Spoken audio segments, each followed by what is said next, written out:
snow cones, please. Cut. What's with this snow cone bit? The word is water. But I want a snow cone. Now let's try it again. Now this time stick to the script. Okay. Action. Water, water, please. So I get water. But where you are, you can get snow cones. Bring me one, will you please? Any flavor. Right this way, just step right into the greatest show on earth. In the center ring, our top attraction, you get your money's worth. Come see the dancing elephants, the biggest thing on wheels. Oh, the little boy's first circus. I wonder how it feels. With wonder does this magic land fill his whitened eyes. Look now, there's the zebras. This show's a real surprise. The polar bears arrive on cue on bikes they Sally Port. They're mighty cool, but then it's true, they're from the frozen north. And now the clowns will stop the show with your most kind permission. A rocket flight so you will know it's time for intermission.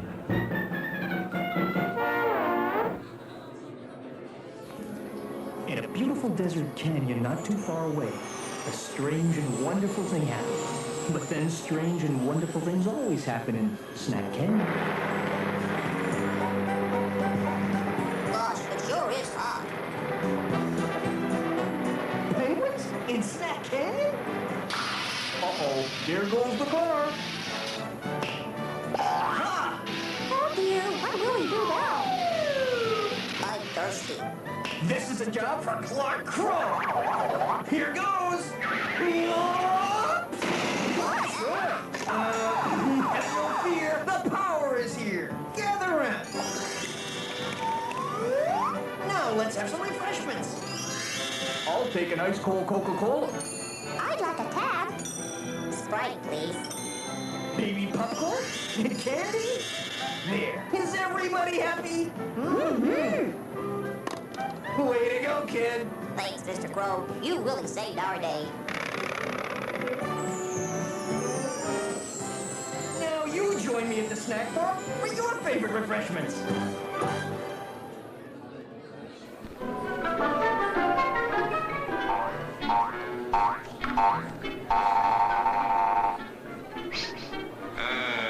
Yes, sir. May I help you? I'd like 2 of those, please. Hot dogs? Yes, sir. And 3 of those. And 1 of those. And 5 bars of these. And a cup of that nice hot liquid. Coffee. Coming right up. Oh, and 2 bags of those peculiar white puffy material. You mean our crunchy popcorn? Shall I wrap that for you, sir? Oh, that's all right. My saucer's just outside. They come from miles to enjoy our intermission.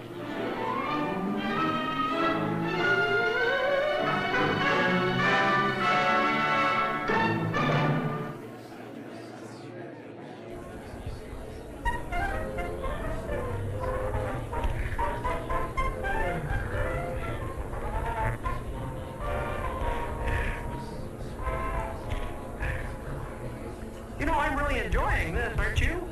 The presentations are always the same. The films are dumb. I can't stand that stupid dog with the long ears. The seats are uncomfortable and my hotel room's drafty.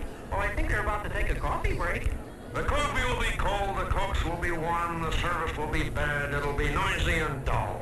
Oh, I think you'll get a charge out of this. Coffee break, everybody.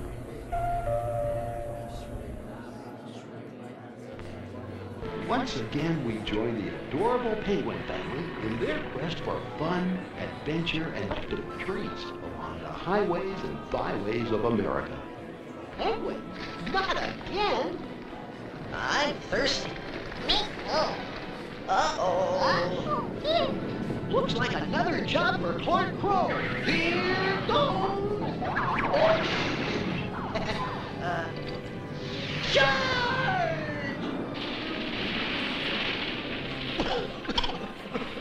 That should do it. Now, how about something cold and refreshing for those dry throats? I'd like a Diet Coke. I'll take an ice cold Coke. Right for me, eh?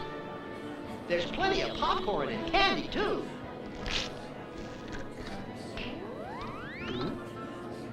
4 score. I mean, 4 more cups of Coke, please. Bully! We cannot tell a lie. Coke is this.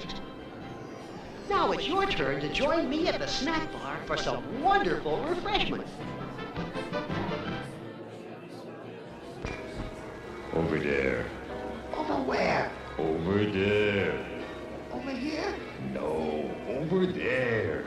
Over there. The warehouse is in danger. The goodies we must save. All officers report at once. The situation's grave. Go get 'em, boys. What's it say? The culprits must be stopped.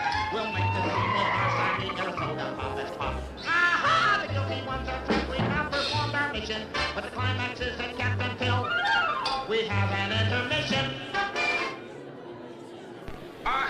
Hello there. Here's the demonstration of my new invention, the goodies machine. Special for patrons of this drive-in, the machine turns out delicious hot doggies one after the other. And thirst-quenching sodas also. Gives popcorn of the most tasty kind, plain unbuttered. Candy too, crunchy and dandy. Steaming hot coffee and ice cream too. These goodies are at a snack bar just waiting for you.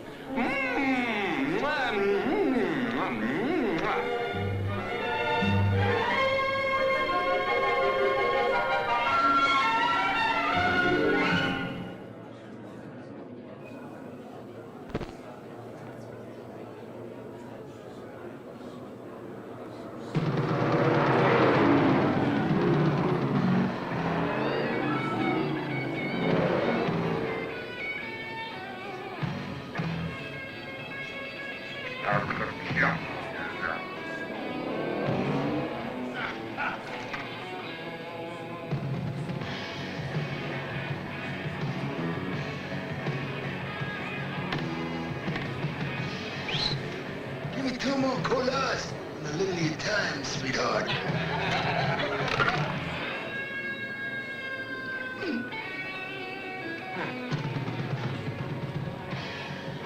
Hello, stranger. And stranger yet. What do you have? Something different. The color wars are over. There ain't nothing different. I have something. Something different.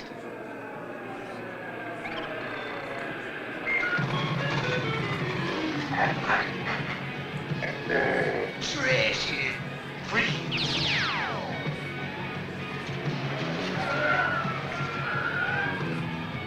Better ice cold.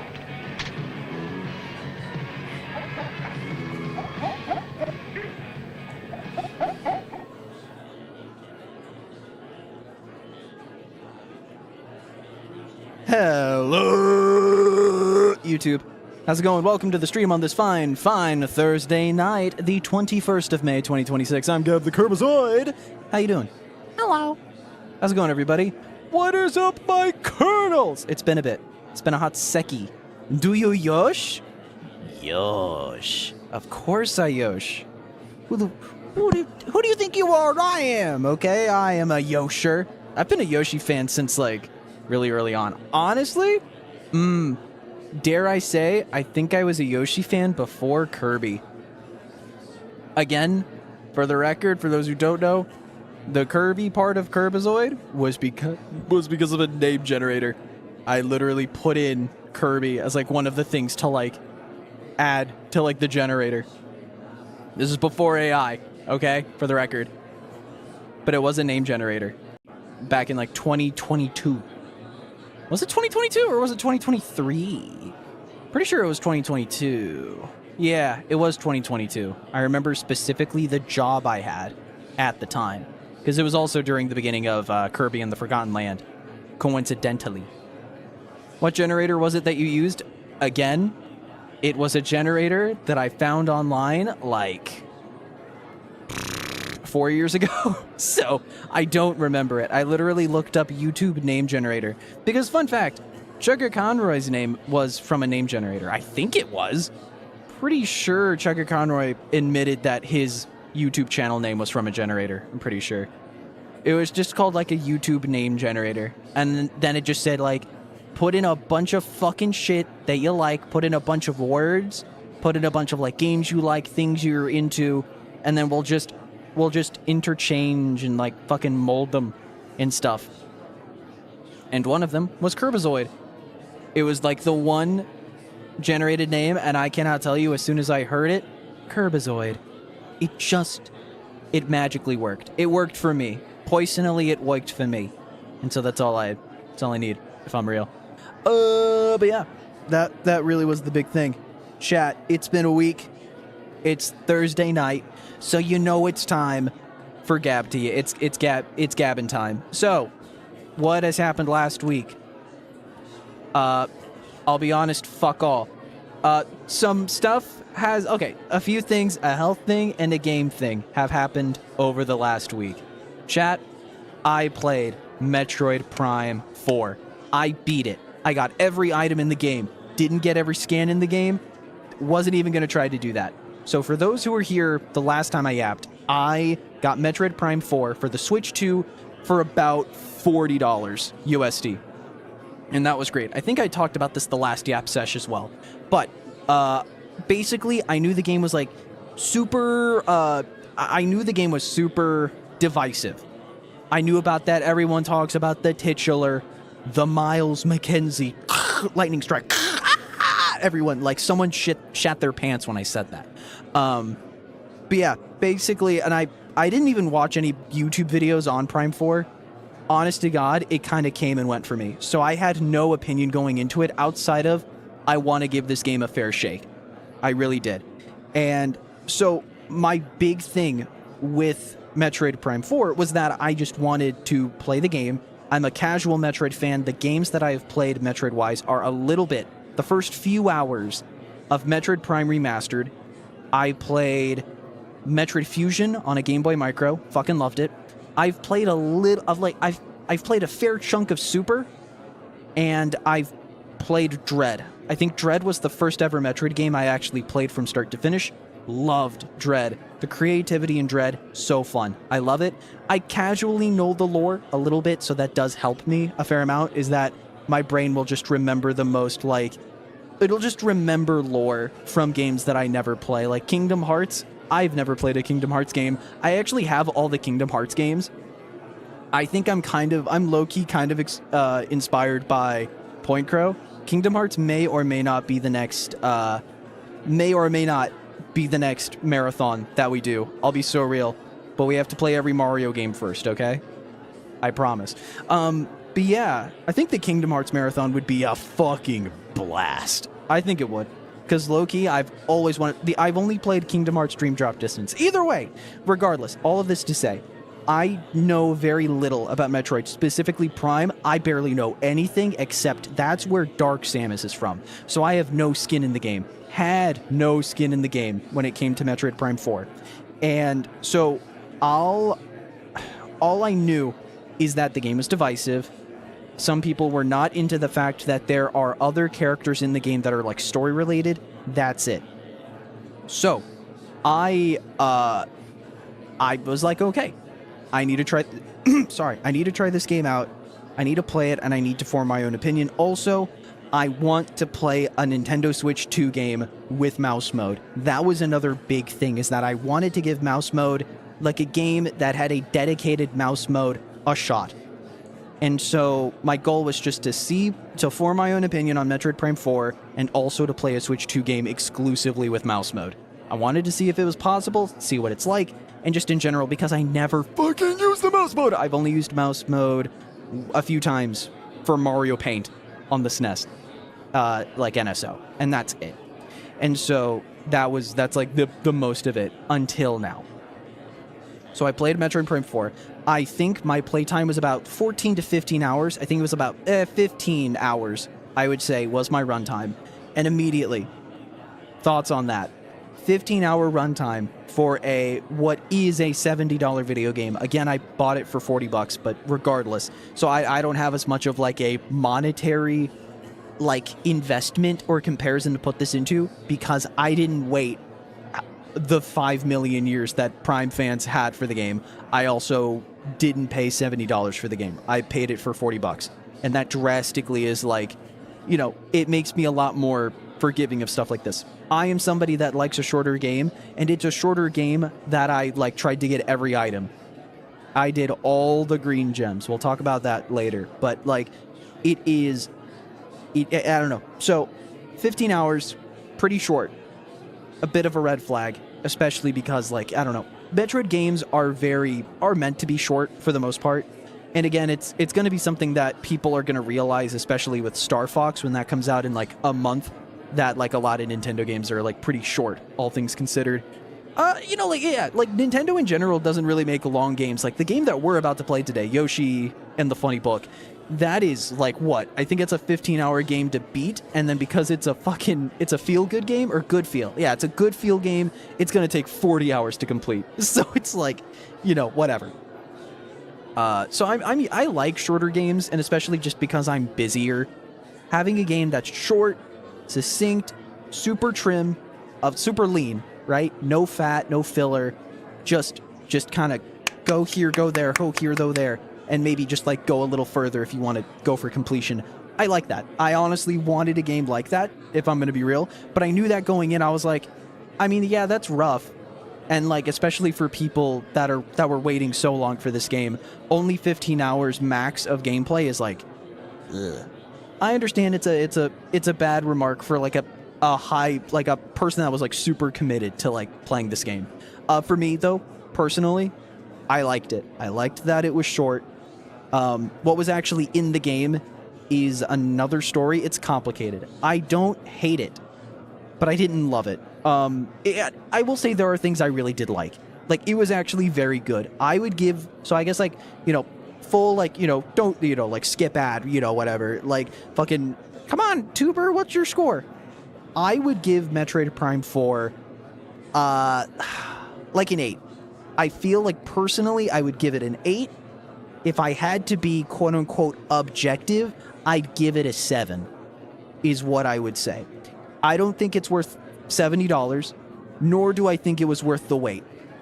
But I do think that the game on its own, despite its flaws, is actually a pretty good time. Dare I say, I really enjoyed Metroid Prime 4. Again, as a very casual Metroid fan, and as someone who's never played a Prime game.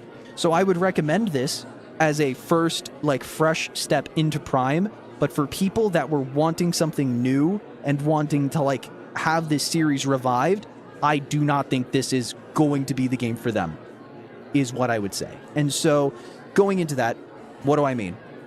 The best way that I can describe Metroid Prime 4 is that it feels like a DLC expansion. It feels like a filler arc. It feels like, you know, like an anime movie where they just go to this, you know, like when animes have like a movie that hits theaters. I should know, I fucking work at one, where you just have this completely separate plot because they just wanted to do a cool movie with the anime, but did not want it to be required for the plot.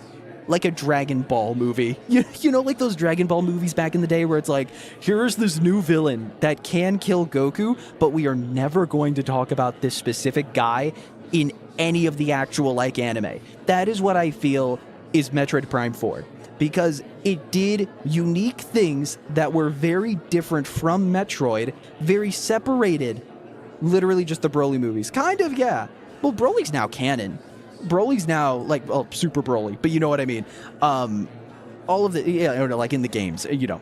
Like, I think we will have some call-outs to stuff that happens in Prime 4. I think we will have, like, we'll hear about the Lemorne, we'll hear about the Marines, and of course we're gonna hear about, Sylux, I think is his name. We're gonna, like, they want to establish Sylux as a villain. They wanted to be like, this is the game, like, Sylux is the bad guy now. And that's cool. I liked Sylux. I don't think he was anything insane, but I liked him. He is just a fucking reverse Flash level hater. And you know what? I think that's so funny. I think it's so funny to have just such a fucking big hater for Samus specifically, because she doesn't talk. She doesn't talk throughout the entire game. But I'm getting ahead of myself. I feel like this game, it really felt, and I know this is like the crux of a lot of Metroid games, but it always feels like after Samus has a mission in Fusion, right?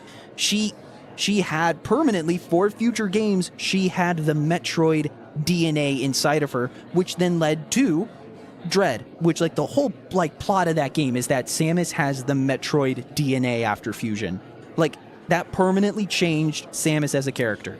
I have no clue how the Prime games do it. So again, I have no idea. But I've played enough Metroid to understand that like even in Dread, I feel like they wanted to leave a lasting impact because they talked about like an evil Chozo, which was also hinted at in Samus Returns. Like year over year, we get like Metroid games that permanently alter or at least like show Samus's character or at least change it or set the foundation of like what is coming next. In this game, Metroid Prime 4, Samus goes to a unique world, meets a unique race of aliens, kind of goes from point A to point B to point C to point D, leaves the planet. That's it. She went in, got her MacGuffin, left the MacGuffin, and she felt like the exact same Samus after the game. This did not feel like it was supposed to be a game that changes how Metroid, like it doesn't evolve Metroid, it just kind of sets the standard, or it kind of just reminds people the standard that Samus is in the world that she's in. Basically, by putting her in this new world, you see how Samus reacts when in a new world, and that's it. The story is that Samus is at a research database. She is going out and she's like, I got a distress signal. I have to help my Galactic Federation brothers and or sisters and or theys. We don't forget they.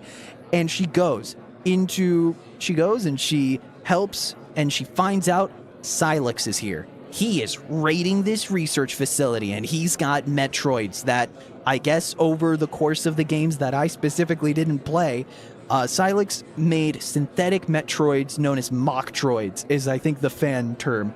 And basically he's using these Metroids to control the space pirates to basically become the new leader of the space pirates. And so Samus has like a quick draw with Sylux. Sylux shoots a mysterious teleporter that teleports Samus, a few Marines, and Sylux into this area called Vuros. Vuros is this planet that's multiple different galaxies away. I think they say it's like in a different universe or something, but it's like it is so detached from everything that Metroid is. Every planet in Metroid kind of tries to be in the same area. Vuros is explicitly stated to be its own place, completely separated from absolutely everything else. It is completely new. It is completely unique. It is like on its own. It's isolated in its own area.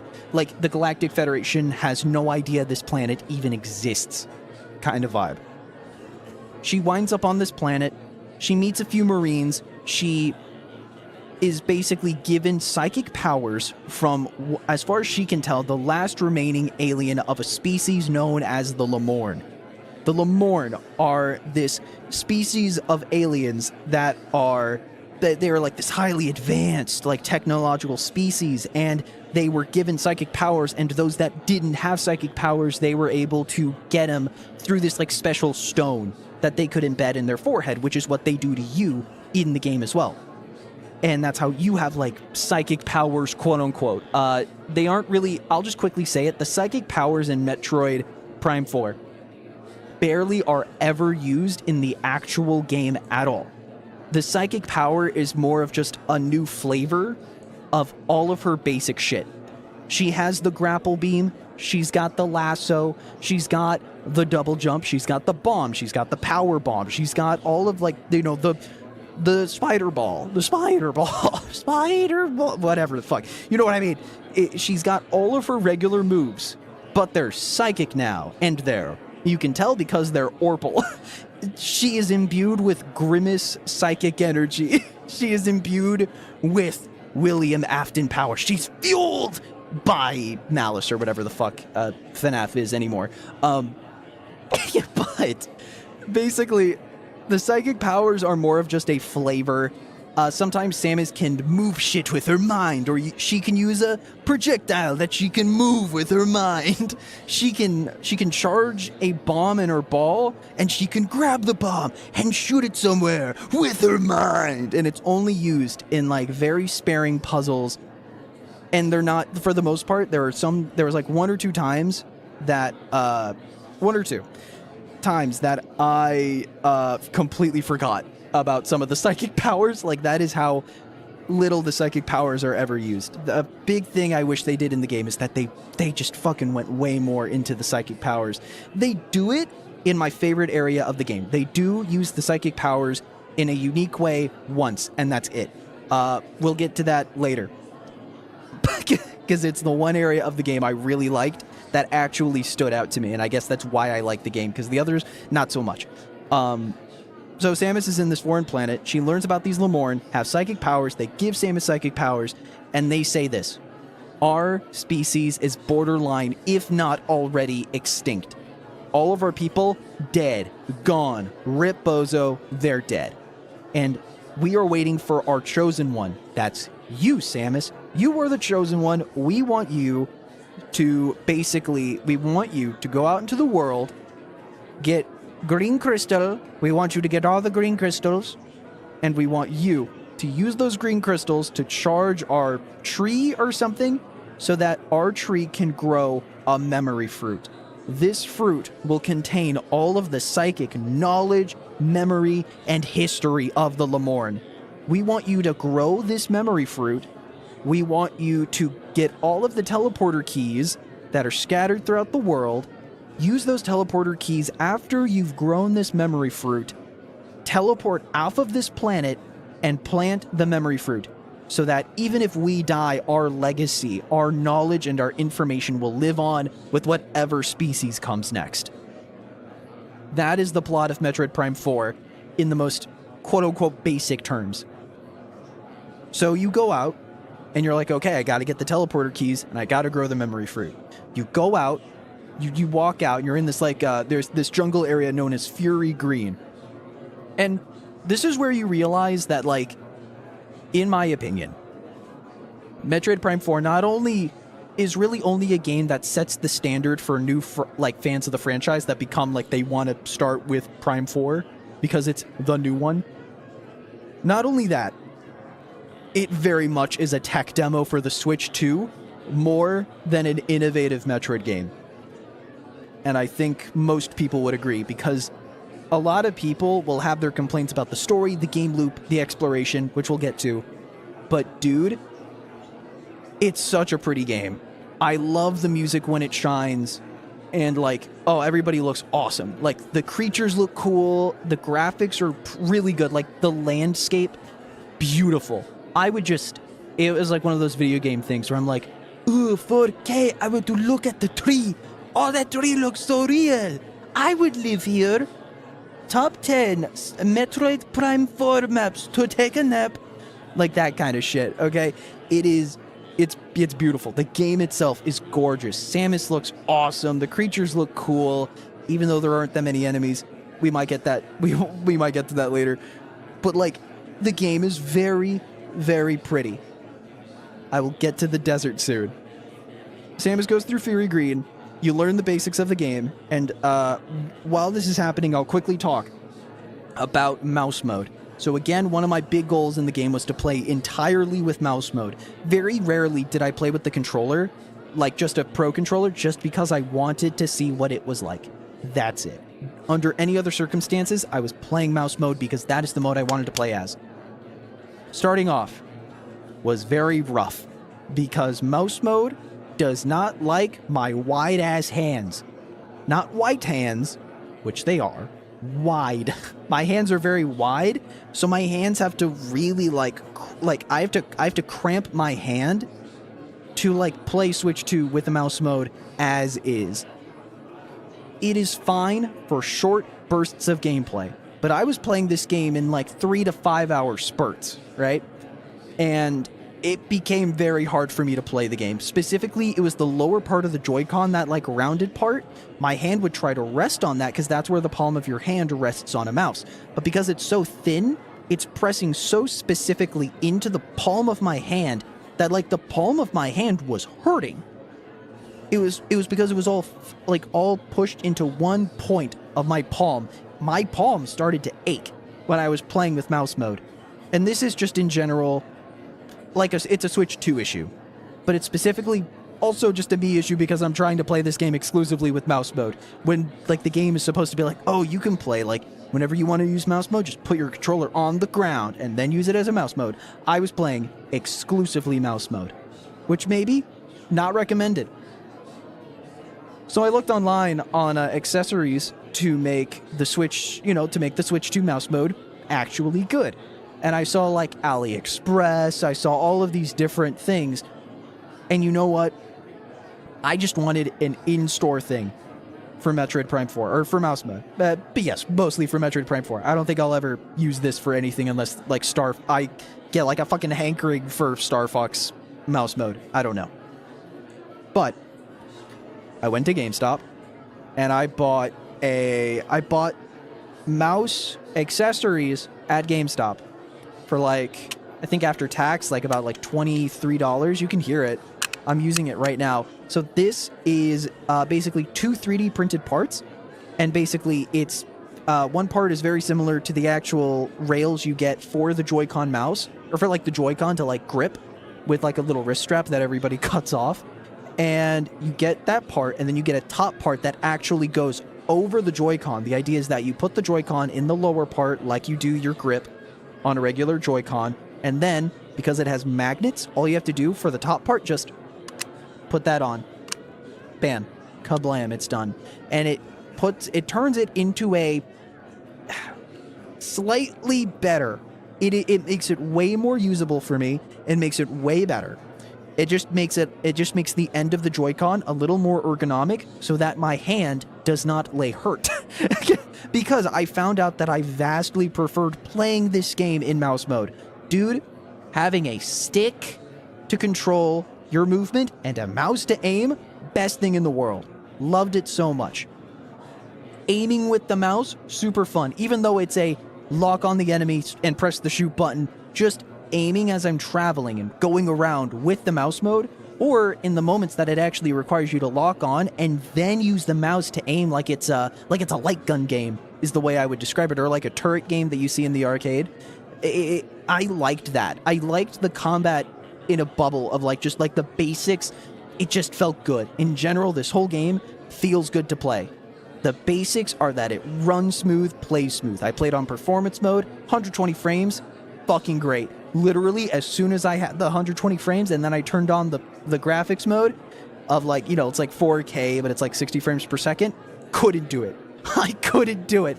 It was the same thing with mouse mode. Once it clicked, I could not unclick. And so, like, mouse mode was super fun once I got an attachment for it. I still cramped a little bit when I played, and I don't get that with a mouse. My hand was still cramping with the attachment, and I think it's just, simply put, as cool as it is a gimmick mouse mode. Like, I am hoping someone in the future makes a mouse with a thumbstick and buttons so that way it can actually be identified as a Switch 2 right Joy-Con. I will buy a mouse that acts as a right Joy-Con the day it comes out. I'm so dead ass, like, I cannot wait for that moment. Because I am going to buy that shit immediately. Because I want to use mouse mode even more on the Switch 2. Because I really like it. Just not with the controller that comes with the fucking now $500 console. I'll talk about that at some point. I don't like it. But, I already have the console. But I hate it for everybody else that wanted to wait for the console to get cheaper. So, either way. So, I am in Fury Green with the mouse mode. I'm liking the mouse mode. I think it's good. And then, chat, Miles McKenzie showed up. Miles McKenzie. Oh, that poor boy. The internet was not ready for Miles McKenzie. For those who don't know, when Metroid Prime 4 got previews, a lot of people showed a cutscene from the first few hours of the game where you meet your first Marines NPC, Miles McKenzie. There are multiple NPCs throughout the game, and in general, I don't have, like... I'll talk about it in a little bit, but I really do like them, including Miles McKenzie to a point. I liked Miles with an asterisk, and we'll talk about that later. But this, like, cutscene was, like, crucified on the internet, and everybody fucking hated it. They said this is going to be the death of Metroid. This is going to make Metroid Prime 4 the worst Metroid game because it added the dreaded Marvel dialogue. I have this thing where, because I am not nearly as like overall like end of the world doom and gloom as like every fucking buddy on the internet is when it comes to stuff like this. Like, for example, also Miles, the Miles Morales suit in Spider-Man 2. I played Spider-Man 2 a little over a year ago on my PS5. Oh, great game. I loved it. I really enjoyed it. The Miles Morales suit at the end of the game came out, and he goes on that suit, and everybody was like, "Oh, I hate it." And it was like everybody was doing that. Everyone was like, "This goes against everything. It's just a sponsorship," and it is.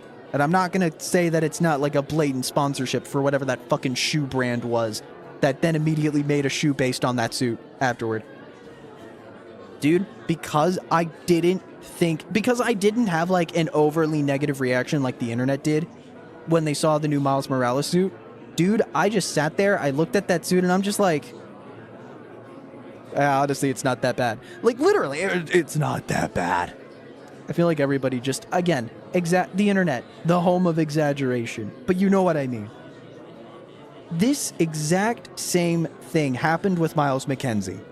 This scene was crucified on the internet. Everybody was talking about it. Everybody said, dude, this is the death of Metroid. This is exactly against everything Metroid stood for. I saw that scene with Miles McKenzie. He's talking about, you know, this beats this guy at the cubicle, so win? And I'll be real, I kind of laughed. I kind of laughed at it. I'm sorry. I kind of did. And I just like, Marvel writing has gotten everybody so immediately like angry because of it being completely overblown. I'm not going to say it isn't, but like I think I've rebounded. I think I'm fine with it now. Like, I don't hate it as much as I used to because I just don't see it that much anymore. So now I can appreciate it for what it is. But also, he's a nerd. He's gonna say stupid nerd shit. Okay? He's gonna do stupid nerd quips because he's a fucking nerd. That's my thought. It's my thought on it. If you didn't like it, you know, that's more power to you. But I honestly, I was just like, you know what? I kind of like this nerd. He's geeking out because he sees Samus Aran. Again, in this world, Samus Aran is like fucking space Jesus at this point. You know, like, she's super popular. She's done absolutely everything, saved the galaxy numerous times. Like, she's fucking awesome. She's the fucking bomb.com. So I was just like hanging out with Miles McKenzie, and I'm like, yeah, it's like a stupid NPC, and you have to escort him and whatever, and he like shoots, but he doesn't do any damage. Like, it is still based on you doing the damage. And the same goes for every NPC in this game that joins you throughout your journey. But man, I think my mind just immediately wasn't like trying to critique it. My brain was just like, okay, this is what the game is. Let's try it out. I try it out. I don't hate it because I'm not going to say that I had an open mind and all the critics are stupid, you know, because that's just extremely closed-minded. But like, you know what I mean? Where it's just like, I gave the game a fucking chance. And God forbid, I liked it. But yeah, no, I actually enjoyed Miles McKenzie, and I enjoy all the NPCs in the game. All the characters I enjoyed. They were because of the short runtime, they don't really get to do anything of note except for Miles, for one thing I'm going to say later. But there's this one guy, I'll quickly talk about it, 𝒕𝒊𝒏𝒈. He is the sniper. You find him in my favorite area of the game. And like, dude, he is actually a character that they put time into because he's the only NPC that you find in the open world doing something and like hanging out, and you can find these, you go to him and you find these cutscenes and you're like, oh, I found the next spot where 𝒕𝒊𝒏𝒈 is setting camp in the desert. And you get like the short cutscene, you learn a little bit about him for the lore, and because you found him, you get a missile upgrade. You get a super missile upgrade. You get a power bomb upgrade or something. You get like a small thing that rewards you for wanting to go out in the world and learn more about a character. I think he's done really well. 𝒕𝒊𝒏𝒈, easily, straight up, point blank, period, 𝒕𝒊𝒏𝒈, favorite character in the game, because they actually gave you something to invest into with him. Every other character is there for the brief story bit. You can maybe find some flavor text if you return to base camp every now and then, But outside of that, 𝒕𝒊𝒏𝒈 is really the only character that like actually gets stuff. And just in general, Miles McKenzie also gets more stuff just because he is the character you go back to every time to upgrade your stuff. And so, you get Miles McKenzie, you set up base camp in Fury Green, not the open world, in Fury Green. Which, for the record, every time you have to return back to base camp, you have to go into the open world, go to one specific area, get into a teleporter machine, and then wait the 10 to 15 second cutscene that is you getting into the teleporting machine, it loading you into the machine, shooting you to teleport you, wait for the loading screen because it has to despawn the entire open world, and then spawn you back into Fury Green.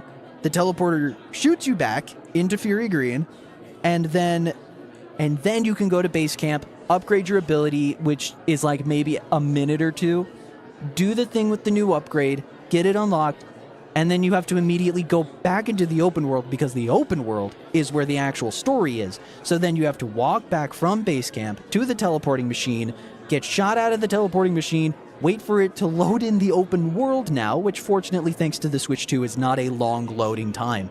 But regardless, it has to unload and reload an open world regardless of it having nothing in it.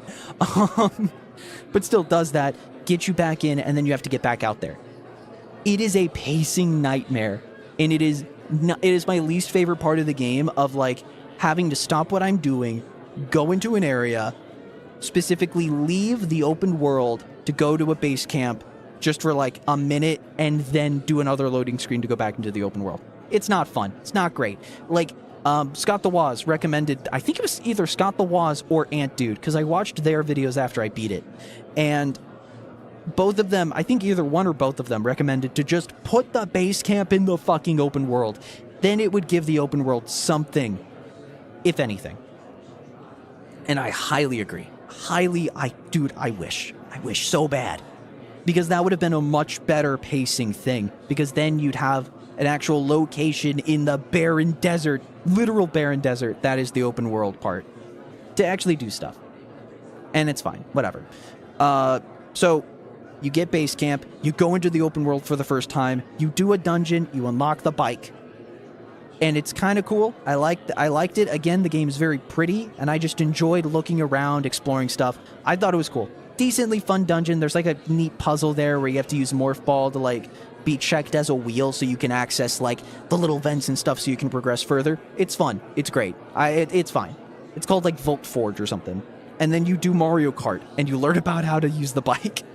Which, the bike, again, also fun to play. The bike on its own, in a bubble, is a fun thing to like use. The attacking with the bike, kind of fun. You use like a fucking psychic disc and you shoot it at people, like Panzer Dragoon. It's kind of fun. You go out, you have the bike, and now it is the open world of Metroid Prime 4. And, you know, just shout out Toast here saying, how did you enjoy the desert? Soul Valley, the open world of Metroid Prime 4. Run wild. Let your imagination roam free. Because, goddammit, there's nothing in that open world. All that there is in the open world. Again, every now and then, and it's only later in the game this starts to happen, where 𝒕𝒊𝒏𝒈 will just like set up camp in the desert, and you'll like find like smoke in the sky, and you follow that. You go to his base camp. You do like a cute cutscene, and it is like the one reason I like 𝒕𝒊𝒏𝒈 the most out of any other character in the game. The open world has like six Zelda Breath of the Wild like shrines, which are very basic of, hey, use your new ability. All right, here's the upgrade for that ability. Bye-bye. Like, genuinely, super short, super, like, bite-sized. Again, that's, like, all of this game is, like, super short, super simple. Like, go, like, here's a thing in the open world. Here's a shrine. Get out of the open world, go into the shrine, and just do, like, a small puzzle, and you're done. Good job. And if you don't have the upgrade, go back into the open world, get a new thing, and come back. Very simple.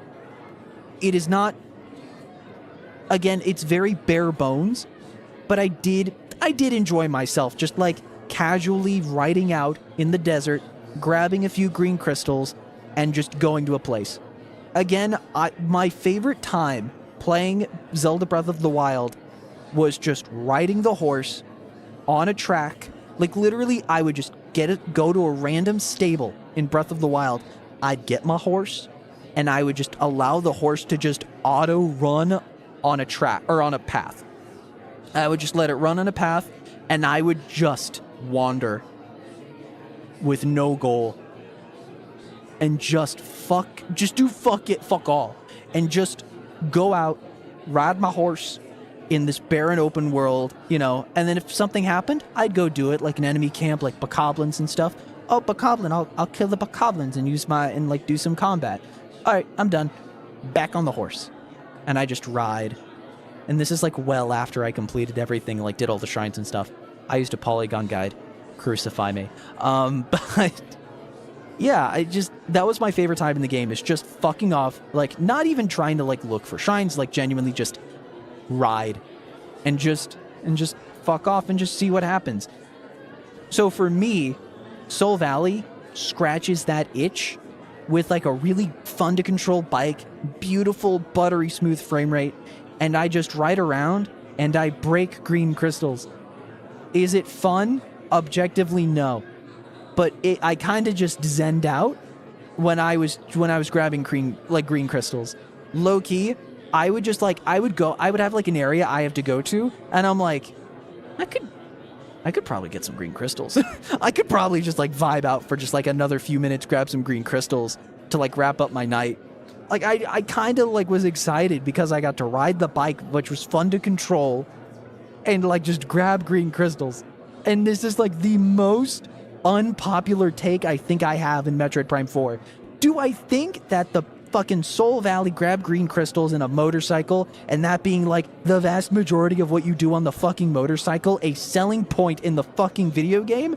No, I don't think it should be in the game.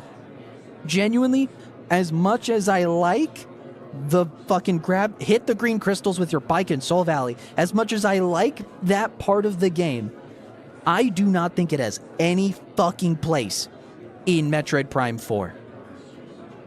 I do not think it should be in the game. And that is my big thing. Big asterisk. I like Soul Valley, but it shouldn't be in this game. It should be in its own game. Because, like, it has this weird, like, American truck simulator vibe where you just vibe out in this empty fucking desert, and you, like, see something that catches your eye, you quickly do it, and then you just continue riding into the sunset. I don't know what it is. It was just fun. And then every now and then, enemies randomly spawn, and you're like, oh, I gotta do the enemy fights. So you do the fights. The fights are super repetitive. There's only, like, 3 varieties of enemies, and honestly, they take a little too long, in my opinion. You know, I mean, there's birds, wheel enemies, and flying enemies. The wheel enemies take 4 fucking hits to do. They take way too long.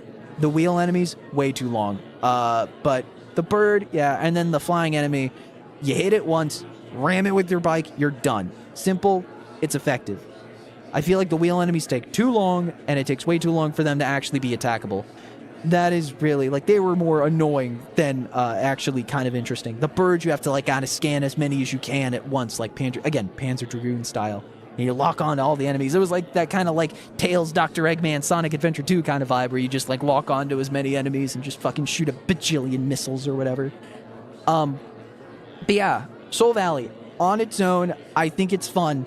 I think it should be not in Metroid, because Metroid is not collect crystals and not do fucking anything in an empty open world. I think that is its own game that would scratch an itch exclusively to me. I think on its own, if it was not a Metroid game and it was just like a chill game where you just broke shit in an open world, I like it. Like, it's that kind of same itch you get from doing the free roam in Mario Kart World. Like, there's not really anything except driving, maybe doing a challenge or two, and then just continue driving and just, you know, just maybe doing something. It is that same, like, appeal that I get when I do the free roam in Mario Kart World. Because, again, it's like a fun-to-control character in a vast empty space where really you only get to utilize the skills you've used when you find an actual, like, one of the very few things that are scattered in this giant world that they just give you free reign to go around. And it's kind of that same vibe, except, like, you know, Mario Kart World has all these different areas, all this different music, and all this different stuff to to make those moments in between, like in transit, between point A to point B more interesting. And like Zelda has the music, it has the bokoblin camps, it has all this stuff. Metroid has a few like empty bases, which you can only interact with later. There's like 6 shrines that require very specific things that you only get later. Sometimes there's like little things of shit on the ground in the sand, and you can tell there's something in the sand, but you need an item that you get later. So like there's just not much. It claims to be this like open thing, but it's very linear in like what it expects you to do, and it kind of just defeats the purpose of an open world when you can't really do most of the stuff in the open world except hit green crystals with your bike. And even then, you cannot hit all the green crystals with your bike. How's it going, Ash? I'm just currently yapping about Metroid Prime, and then we'll get to Yoshi. I'm going to give myself like 11 more minutes, and then like a 10 will start. I just want to yap. I'm sorry. But yeah. It's just very interesting to like, I don't know.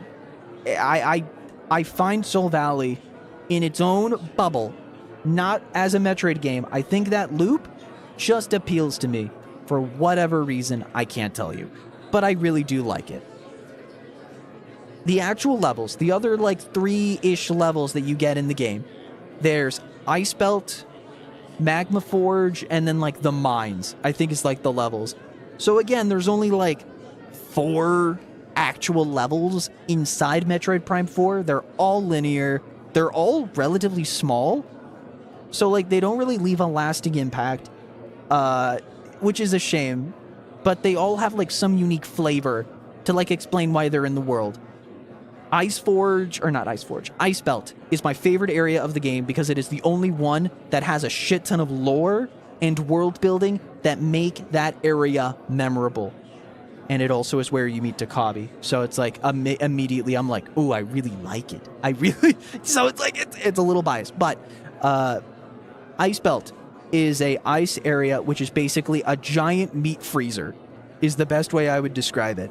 You find little like logs that the I've been like writing a script for this because I was originally going to write a video, but I'm just going to yap about it and maybe highlight it into a video.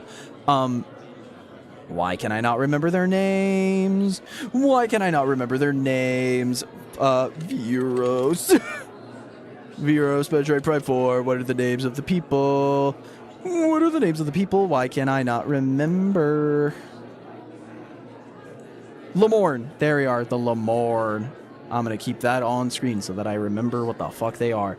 But, the Lamorne. You find out that the Lamorne, the enemies, so there are very few enemies in the game. There are these little, like, alien zombie guys called the Grievers, and then there are just robots made by the Lamorne that are turned evil. Because Sylux got access to them and was able to control the robots, so he sends out the robots to kill Samus. It's the robots that Sylux, like takes control of to control Samus, or to defeat Samus, and then there's the Grievers. The Grievers, you find out in Ice Belt, you can kind of make the connection because of how similar they look, but you basically find out in Ice Belt that the Grievers are mutated Lamorne. So you don't know fully what it is, but basically the overall lore is that at some point the Lamorne find this thing called green energy, which is why you're getting green crystals, because you need the green crystals to power up the tree to create the memory fruit. I couldn't tell you why it works. It's because it's green, and green is good, but it wasn't good for the Lamorne. Basically, because of these like alterations they did to get psychic powers, this green energy once was like sprinkled into the rain. They realized that the green energy would speed through the evolution of certain creatures, and they wanted to use the green energy to basically make the wildlife thrive and like be a lot more, living. Unfortunately, they also found out that by using the green energy, shooting it into the atmosphere and like spreading it around, that green energy like messed with the Lamorne's DNA, that it actively degraded their minds and like sanity, that they fucking turn into the Grievers. is like the long and short of it. But basically, the Lemorn they get access to the psychic powers, they grow and they evolve as people, and they find this thing called green energy. They use the green energy to revitalize the world, try to make the desert more, like, full of life. That's why they have, like, Green Fury and all this stuff, or Fury Green, which, oh, wow, I wonder why it's called that now. But, like, yeah, they spread this green energy absolutely everywhere, but unfortunately, when it's way too late, they realize that the green energy is actively going to be the cause of their extinction, because the green energy turns them also into the Grievers, degrades their DNA, all that sort of stuff. In Icebelt, you find that it is basically you're going into a laboratory where they take the Grievers, put them on ice, and then they test the DNA to, like, try to find a cure for being a Griever. Unfortunately, you find slowly over time that the Lemorn waste all of their resources trying to do this, and they ultimately fail. They never find a cure for the Grievers. You never find a cure for the Grievers. Like, it's just permanent. The Lemorn will all turn to Grievers, and they will all either turn into that or die. And you find this out, and it's like it's actually kind of sad. You literally read as these people are, like, losing hope, like, bit by bit, as they just continue to drain themselves of resources until they're like, you know what?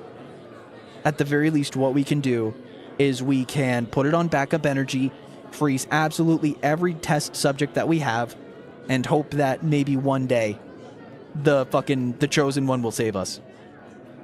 And it never happens. They are just doomed forever. And it's low-key, like, it's cool story building that builds and builds and builds. You literally go into, like, anatomy rooms, or what the fuck, like coroner's rooms, and you watch these, like, they have, like, morticians machines that are, like, picking at the corpses of Grievers to see, like, to test the DNA and see the mutations and all this stuff. And it's, like, all of this implied storytelling. It's a lot of show, don't tell, and it's really cool. No other part of the game does this. At least as far as I can tell, no other part of the game is nearly as rich in world building, in storytelling, none of it. No other part of the game. Like, one of the 4 areas of the game actually is a cool level. The lava level, very short lava level where you meet 2 NPCs. I liked the characters a lot, but it's just you're in a lava world. You find out that the lava world is basically how they absorb the green energy that they find through stuff like the lava. They fill it up with green energy and then use the volcano in the lava area to shoot out a capsule, like basically like a giant mortar shell into the air to disperse the green energy into the world of Euros. And that is how they spread the green energy, which unfortunately was the cause of their destruction. You're in this area, but they barely talk about it. It like comes and goes. That's it. In the mines, you can assume that they dug so deep into the mine so that they could mine green energy. But that's about it. The mine especially is a very linear story-focused area, which for a Metroid game means it's not the most interesting and it's the least engaging, therefore the least fun. Because you're just kind of, you're handheld throughout the entire level, and that means there's less secrets that can be had when it's a very linear level. And so it's a real shame. And, so all these levels, you go around, you grab teleporter keys, you meet different Marines, but in all opinion, I just really don't care about... Ultimately, there's not much to say about them outside of 𝒕𝒊𝒏𝒈, because 𝒕𝒊𝒏𝒈 had the most background. He was like a part of a tribe, and to make ends meet, he was from a long line of hunters, and he just wanted to make ends meet, so he became a sniper for the Galactic Federation, and a lot of the convo he has with Samus is simply put, because they are both they're both like survivors of intense, they're both survivors, and they have that sense of we make ends meet, we survive, but you have cheated death, you have survived and saved billions of lives. And I respect that. And it's a very cool, lore thing. But that's about it. 𝒕𝒊𝒏𝒈, ultimately, at the end of the day, is a very, simple character. All of them are simple characters, but they all are together, whatever. There's also a robot. I like the robot. Robot's cool. Is for, I think maybe has, maybe 15 minutes of runtime in the actual game. I'm being very conservative with that number, but I'm pretty sure. I'm pretty damn sure. But basically, long story short, because really, it was like the only interesting level was Icebelt, and that's one of like 4 levels in the game. Like, Thunderforge was cool because it showed you the manufacturing of the Viola, which is the bike. That's cool. And it was cool to like turn on a factory and watch as it slowly like makes violas again. It was kind of cool because then you had to be a part literally of the manufacturing to like get access to different areas and had secrets and whatnot. That part was fun. And I think the world building of it's just cool. Icebelt was actually a story rich, like the world itself made sense, and it actually did some cool puzzles where you had to psychically scan a bunch of stuff, and some specific things would have what was like a secret key, and you needed like 3 of the keys by scanning these random items. You did this like twice for like 2 total locks in the level. You like scanned all these items that had like these secret psychic lock or secret codexes in them, and then you combined them to get a secret pattern that you had to do on a psychic lock on a door, and that was like how you got through. Genuinely a cool way to like do psychic powers to a degree. It's not really anything like psychic about it, but it's cool. It was cool. Icebelt easily the single best part of the game and had the single best character in the game, 𝒕𝒊𝒏𝒈. I will take no other answers. But yeah, you do that, you get all the Marines, they all show up together, and you get all the teleporter keys, you bring them all together, and basically the game goes, hey, now that we have all of this, we need you to get we need you to do one last MacGuffin thing. You need to get all of these mech parts so we can rebuild this giant mech so that we can use it to break the shield in the center of the map to see the ending of the game, practically. So you go, you get all the mech parts, you get them all, and then you get the one bike boss. You get the one boss that uses the motorcycle. And it's actually, low-key, it was pretty fun. I did actually like it. But again, I am one of the few people that actually enjoyed Viola and Soul Valley and whatnot.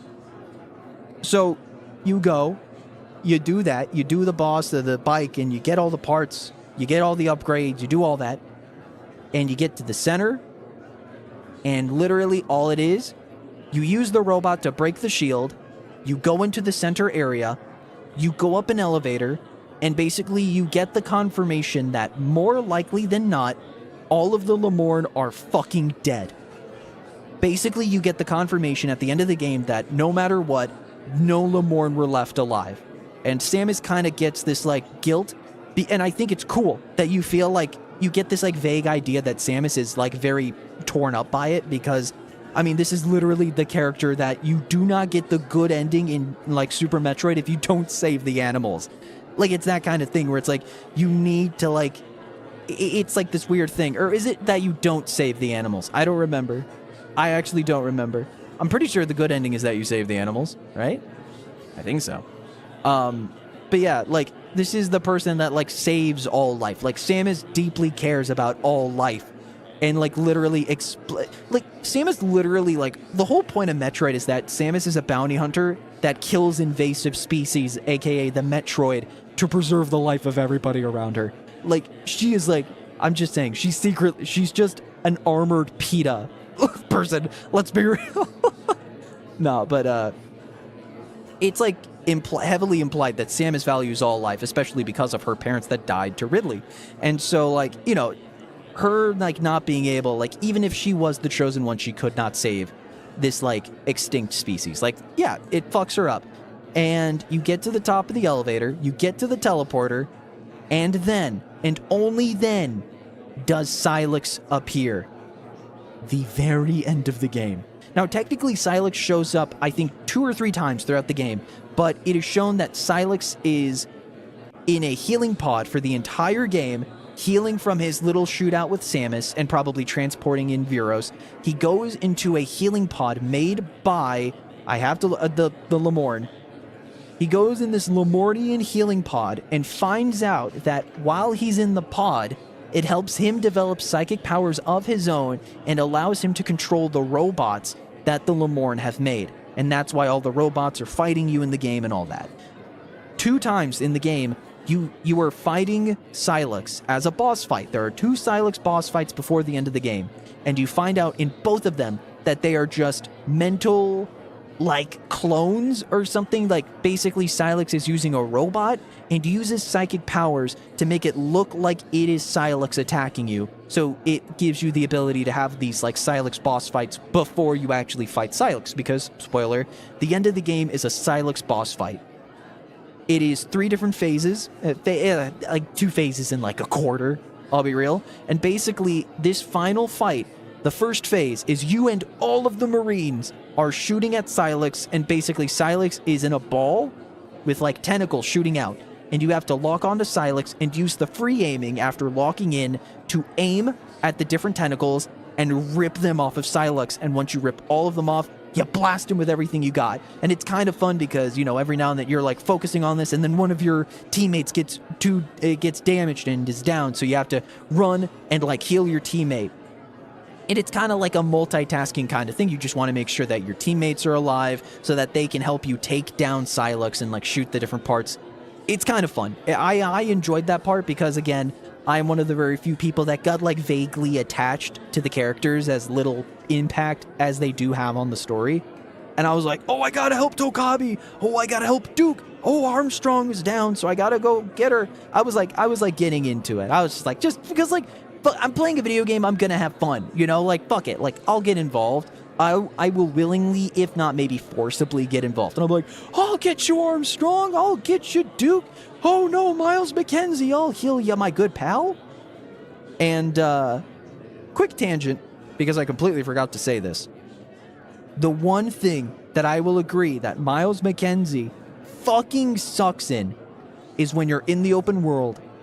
It's the one thing I hate about the open world, and the one thing I hate about Miles McKenzie. It's a fun little combo. Miles McKenzie will not shut the fuck up and try to force you to do something that is the main game. Okay, I need to rephrase that.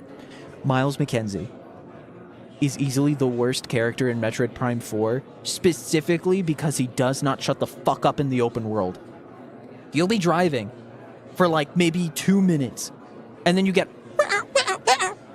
Have you tried going into areas that you haven't explored with your new abilities? How about you check out this area?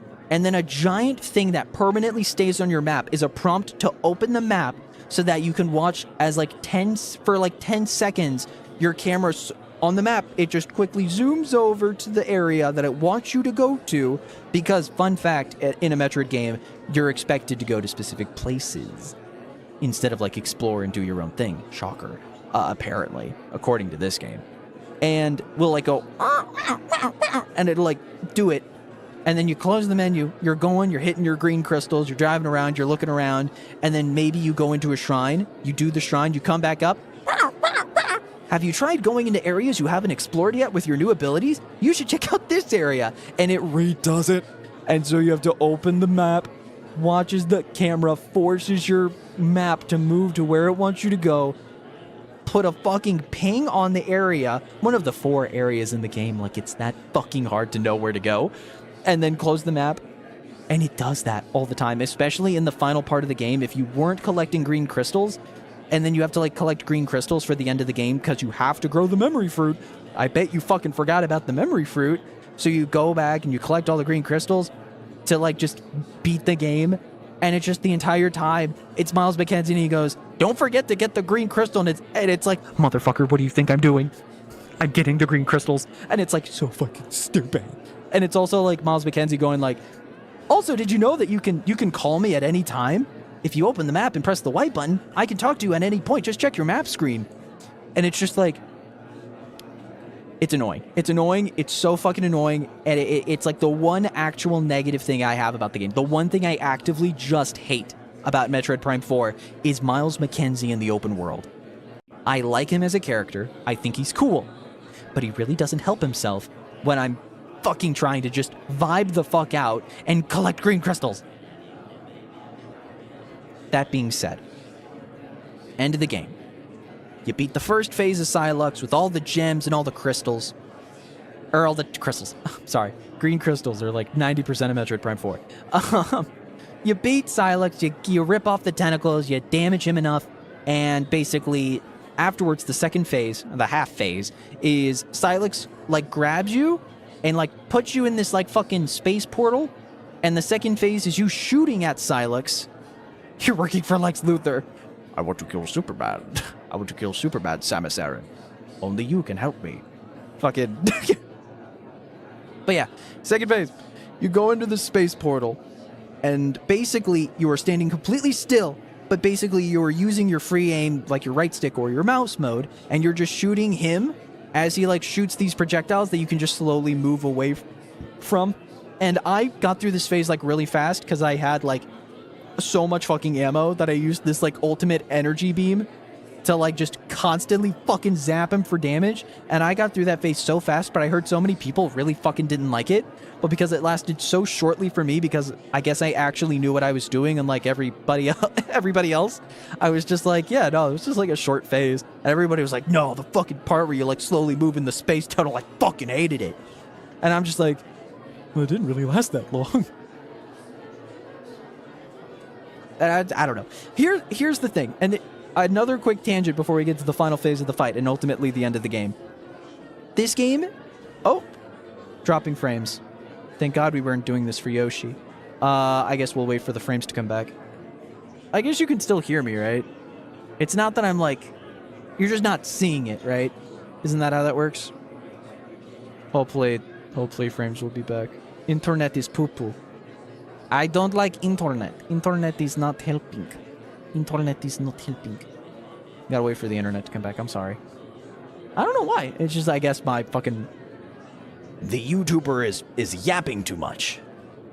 Shut down their internet now. I'm literally not... I'm not using any resources right now. To me, it's perfectly fine. Whatever. Alright, well, regardless, if you can just hear me, I think as long as it's not, like... I think as long as it's not, like, actively, you know, like, 0 frames. I think we're back. We're back? I think we're back. Sick. Okay. Sorry. So, what I was about to say, before we get to the end of the game, before we talk about the actual ending, I want to quickly do my final tangent. Probably. Maybe. Perhaps. Dude. I fucking... It is so hard because the game has not done this explicitly before. The combat is unfortunately low-key boring as hell. It is low-key boring because it's low-key very basic. Again, controls, the mouse mode, feel great. Dodging around, shooting with the mouse mode, locking in. The basics of the combat are so fun.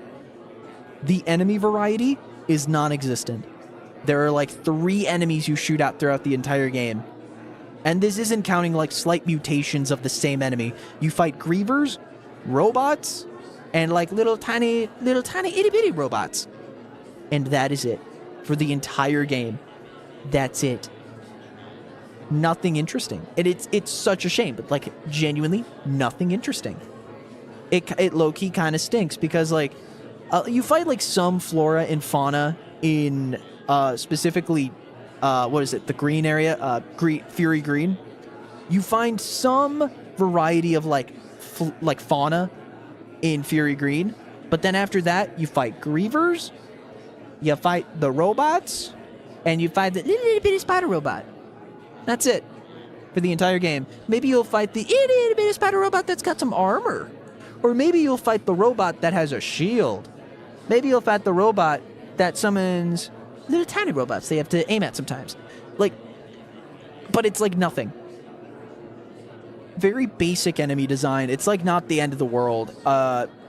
Ultimately, I found myself doing combat like very little, if I'm honest. Like the most combat I did was during backtracking. Honestly, the combat feels like it was like non-existent for a fair amount of the game. I just feel like the combat was like the least memorable part of the entire game. But it's also because the design itself of the combat is very basic.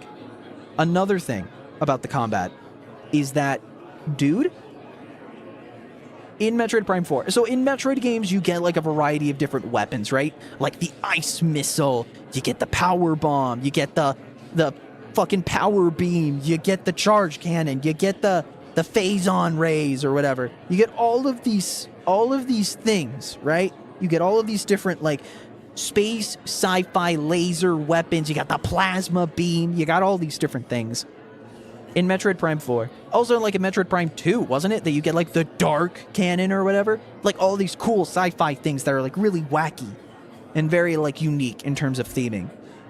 In Metroid Prime 4, you have your gun, your charge gun, your missile, and then you have the special gimmick of Metroid Prime 4's combat. You have the shot. The shot is an ammo for 3 separate types of shot. So if you use like shot A, you use some shot ammo, switch to shot B, you still use the exact same ammo. It's all in the same pool, but you can use different types of shot. The different types of shot are fire, ice, and electricity. That's it. Very few. And it's like, the whole point of it, right? When you do the basic elements, you are doing a game that is use element A for enemy A, use element B for enemy B. I cannot tell you how much of a nothing burger and how much of an immediate, like, once you get the next element, you hardly ever use the other element for combat unless it's for a puzzle, right? You get fire. Fire's supposed to be stronger against, like, the flesh and blood, natural life. And it's supposed to, like, burn down spider webs. Because I guess that's all fire can do. So use the fire. You burn down the spider webs. You take down the enemies with the fire. You take down the ice enemies that do more damage with the fire. Because shocker, fire melts ice. And then you get the ice shot. The ice shot freezes enemies. And then, like, you can go to the lava world because now you have ice, so you can freeze lava. So you go, you freeze the lava, you freeze the enemies, and with the ice shot, basically, you shoot the ice shot, do a bunch of shots, and then as soon as they're thawing, you freeze them again, do a few shots, freeze them again, do a couple shots. So it makes the combat even longer, or it makes it more painfully easy, because you freeze an enemy, you shoot it a few times, freeze it again, shoot a couple times, dodge a few attacks from other enemies, maybe. And then, the final shot. The shot to shoot all shots. What's up, Blub? The shot to shoot all shots. Electric. The electric shot. The electric slide. The electric shot does more damage against robots. But also, lightning can chain enemies. And lightning can turn on electronics, which you need for like 100% completion purposes, because basically once you get the electric shot, you can shoot these like survey robots and then they'll just show all of the items you missed, which is cool. I like it. The electric shot, basically, if you shoot the electric shot, it'll hit the enemy and can chain to nearby enemies doing AoE damage, basically. And if you charge the electric shot, it's more likely to arc from a further distance. So it'll like guarantee AoE damage. The fully charged electric shock is full on Palpatine level shit. The lightning shot, the fully charged lightning is full on Emperor Palpatine. Unlimited power! Fucking shit. It is like a constant for 5 fucking seconds electric beam of death. And also will connect to enemies. So like, so eventually, so all you get basically, you start with your basic shot, and then you get shot that maybe does more damage, a little bit of DOT, you're right, a little damage over time, because they have the burn effect on them. And then you get the ice cannon, which makes combat, like the burn damage, by the way, barely noticeable. I couldn't tell you. Like, ultimately, when I got the fire weapon, I barely used it, and I just did regular shooting. The ice weapon, the ice shot, as it were, the ice shot, you freeze an enemy, and you just shoot them while they're frozen and refreeze them. So it makes combat completely trivial because you just don't have to interact with enemies. And then the electric shot is a fucking power trip because you're just fucking shooting everybody with force lightning and you just win. You just do damage because you're doing damage to everybody. So there's no like management of enemies, there's nothing like that. There was no challenge in the combat, and I wish there was. The only time I had challenge in combat was because I was having difficulty trying to dodge in mouse mode, because I didn't have the muscle memory, like, on my hand just yet. And like, once I played on controller, it was so boring. Like, dude, combat, it feels good, but inherently the loop of the combat was the most boring thing. The boss fights were cool because you had to specifically aim at certain spots, and then like aim at certain spots, weaken them for them to be open to all attacks, and then fucking unlimited power as I fucking shot them to death with force lightning. That was combat. For bosses, it was just wait for them to be free, shoot them until they were weak, and then used my shot ammo for the lightning. And that was it. That was really it. Like, I didn't use fire or ice whenever it was like when I only had them for bosses. I just used the regular shot. And I think the game like trains you to think like, oh, I can try this and that for the shots. But literally, like, except for lightning, really, like, for the majority of the game, you're just shooting people. Like, the same basic shot, you're just left click, left click, left click, left click, or right trigger, right trigger, right trigger, right trigger, as you go around and you just shoot enemies, and it's just like you just wait for them to die.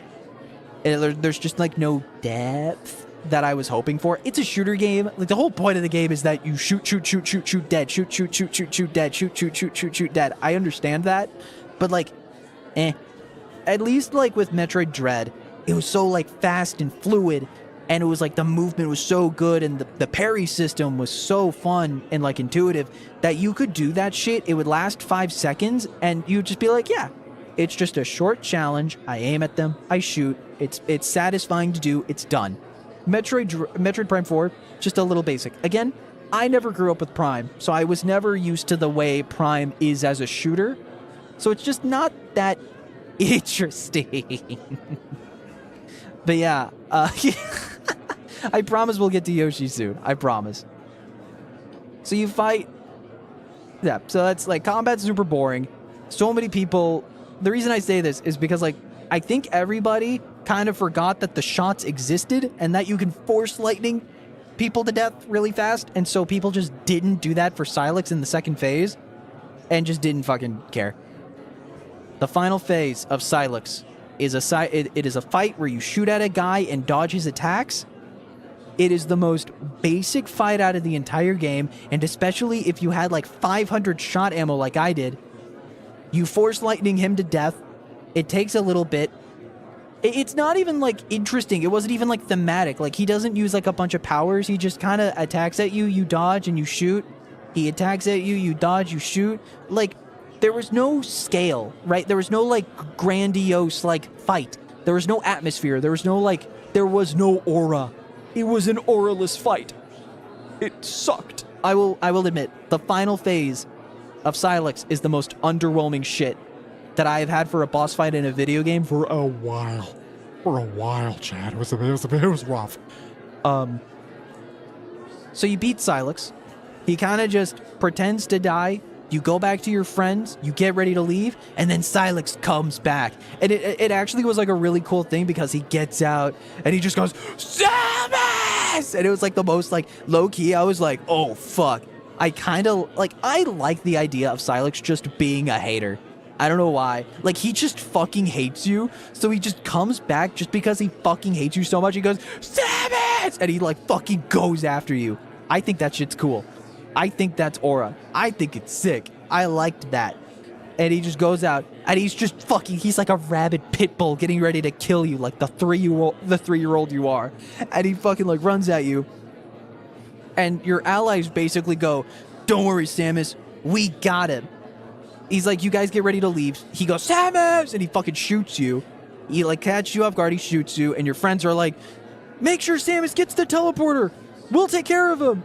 And he like, so he goes, and he's like, so your friends are like taking care of him. They're like holding him back. And so Samus can like focus and get the teleporter ready to take everybody home.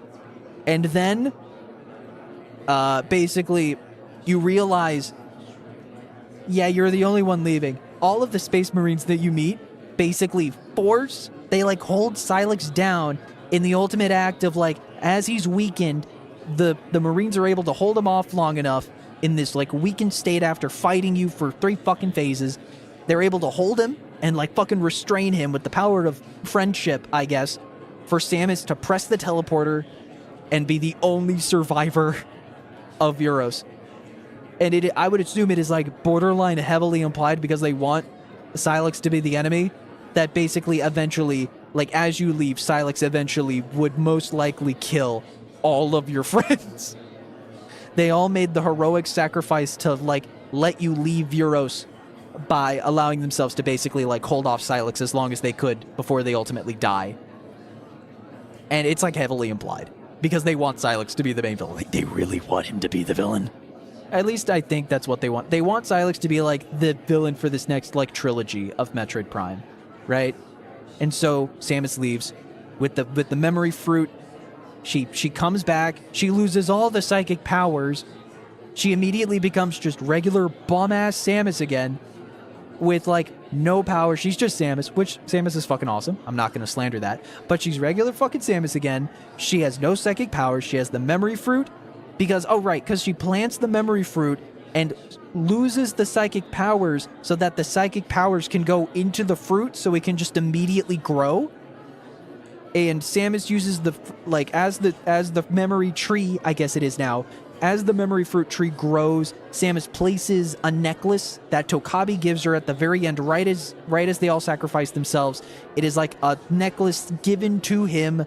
It means like a lot about him and like the belief that he has that you learn about, which again is why I like 𝒕𝒊𝒏𝒈 so much. She takes 𝒕𝒊𝒏𝒈's necklace that he gives her right before she leaves and they sacrifice themselves. She places it on a branch and she just walks away. Credits. It is the most underwhelming ending, and that's why I think it's like a fucking movie. It's like a filler arc movie. It's like a fucking DLC expansion to the base game kind of game, because it is 15 minutes of you going to another world, doing your thing, doing what you were supposed to do at the very end. You go back home, you gain nothing. You gain nothing permanent except, like, I guess the status quo of Sylux being a villain, and like there's no like permanent change. Samus is regular bum-ass Samus. There's a tree now. I guess maybe we'll go back to the tree, but ultimately a tree gets planted.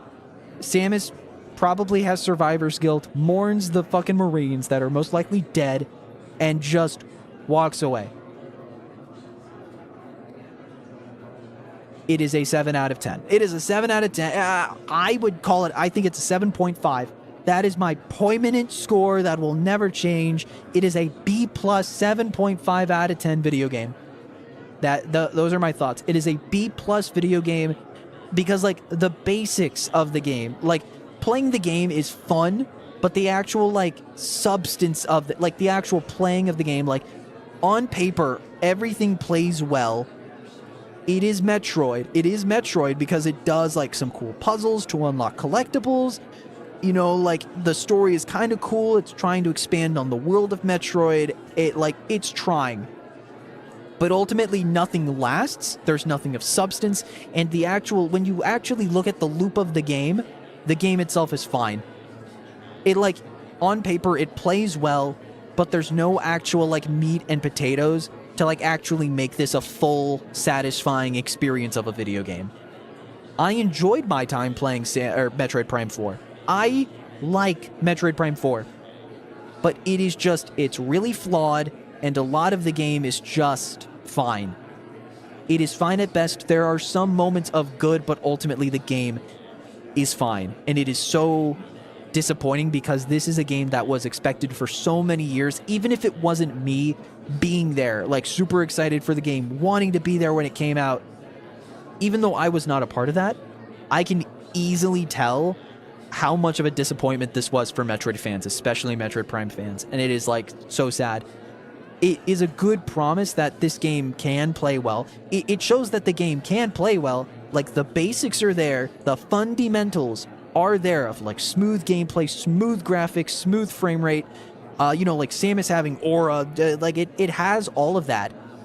But the content of the game itself, the actual, like, the reason you would want to play the game, to experience that smooth, buttery graphics, the frame rate, the fun controls, like the actual gameplay loop, that is not there. The only thing I can say about Metroid Prime 4 is that it gives me hope that now that they are not like mucked in whatever stuff they had to do during the development hell of Metroid Prime 4, hopefully when Metroid Prime 5 comes out in a way less time than Metroid Prime 4, the only hope I can say is that I really hope that Metroid Prime 5 actually delivers on what Metroid Prime 4 could have been. Those are my thoughts on Metroid Prime 4. How'd I do? I don't know. It's been a while since I've done like a mini podcast of that kind of thing, but I really do want... I talked about it, and I really felt like I wanted to just like get my thoughts out there. I think I did a good job. Did I explain myself well enough?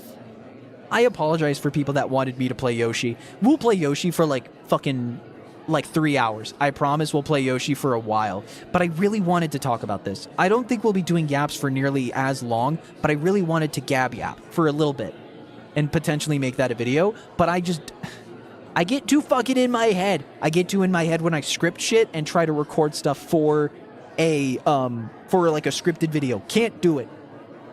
So hopefully that was good enough and I make that into a video. Maybe. But okay. I appreciate you guys letting me yap. I just like talking about video games, dude. I really do. I really do. And so I appreciate you, those that are actually listening and those actually like, just like, I know those that are here for Yoshi and we're just like, oh, damn, I can just listen to this. I appreciate that. I really do. I know that's not the content a lot of people came here to see, but it's appreciated because I actually do try to like be somewhat personable on the content I make. So I really do appreciate it. Yeah, that was really it. This week, we're going to be playing Yoshi tonight, and then actually, later on, we're going to be playing Mario Galaxy tomorrow morning and Monday morning. So, look forward to that. I'm very excited. But, like I said, for now, let's actually play what y'all came here for. Yoshi and the Mysterious Book. Going into this, I'm actually very interested in seeing what's going to happen with Yoshi and the Mysterious Book. Like, to the sense of, like, I really like the idea of just having a cozy-ass game. I'll be so real, I want a cozy-ass game. Just, maybe not a game I do for, like, a full series on stream, but, like, just a game I can just casually play, and maybe do one more stream than this of, like, my current progress, and just chip at it. Just do all the little shit for the characters, all the little discoveries, and all the little, like, combos and stuff, because if you've ever played a good feel game before, dude, you have no fucking clue how much of a bitch these are to complete. I feel like this would be a chill-ass game to complete. It just looks pretty as fuck.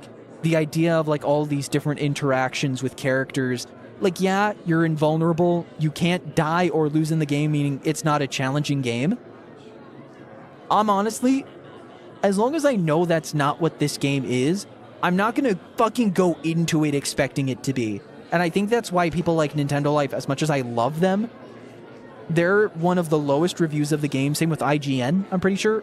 Them and IGN are like one of the only like 60, 70 lowest scores in terms of like the review score. I think it's like it's one of the highest rated Yoshi games in the franchise, isn't it? It's like fucking... Let me look this up. Yoshi and the Mysterious Book Open Critic. It is currently standing at a... Let me see. Where is it? Review charts. It is currently standing at a 79. It was actually at an 80, but still 79 is still very good. That's still practically an 8 out of 10 average on OpenCritic. 82% of people recommend the game. In terms of critics, you know, take what you can there. But that, that is a good score for a game. Like, that is a surprisingly good score for this game. I think that's like higher than Tomodachi Life. And Tomodachi Life is like, wasn't it like the highest selling game of the month recently? Which is like, fucking told you. So it's like, I think an 80, 70 average is still very fucking good. I think once it gets to like a 60 average is when I'm like, ugh. I gotta be careful if I do want to put all my money into this. I don't know. Well, regardless, I'm excited to play it because I know what I'm getting into. Chill fucking game with a cute art style.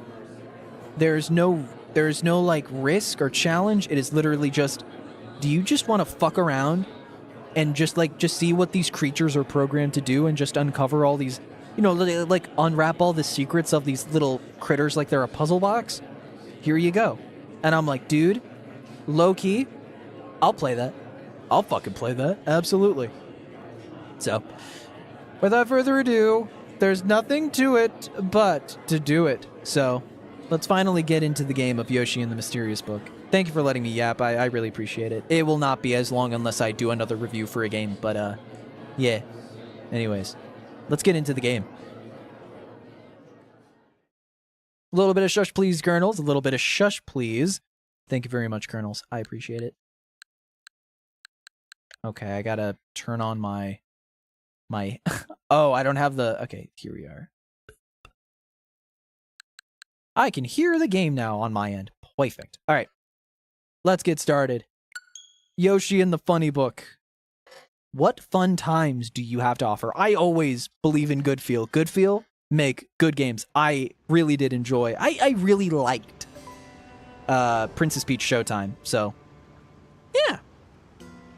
Well, without further ado, how's it going, everybody? I'm Gab the KiRBiZOiD, and welcome to Yoshi and the Mysterious Book. If you're watching the VOD, don't look at that runtime. I was yapping about Metroid Prime 4. If you want to see a full hour podcast dish of a yap, you can watch that, or I am hopefully going to turn that into a highlighted video of my yapping, because low-key, I hate scripting content, and I like just letting my opinions flow out like a fucking waterfall. So if you want to check that out, just go back in the stream, listen to me yap, or hopefully I actually keep to my word and make a highlight video on that. But that is besides the point. Tonight, I wanted to give a first impression on Yoshi and the Mysterious Book because, low-key, this game looks so fun. It's got an average of like 79 or 80 on, review scores. This is a very highly rated Yoshi game. And, some people aren't the biggest fans of the lack of challenge, but it really does seem like a game that is just explore a world without consequence. It's low-key a cozy game, and I feel like people were not expecting that simply because of Yoshi's Island. Literally, Yoshi's Island. Just kind of like a chill fucking game where you just explore and find creatures and just see what they fucking do. It's just like a sandbox kind of like super soft platformer, and I think knowing what it is going into it and being like, okay, let's see it as it is, I think a lot of people really like it, so I really wanted to give this game a chance because also the game looks gorgeous. So, without further ado, nothing to it but to do it, but to start the game. Oh, they have like... not a lot of Switch games put the save files in the game itself, like selecting your save file of like your user. Also, buttery smooth menus. I know that's the bare minimum, but well, I'm a Nintendo fan, so, Kibble can play on her own time. This is probably the game I'll give her. Also, the game seems a little quiet, so I will be turning that up just a little bit for you.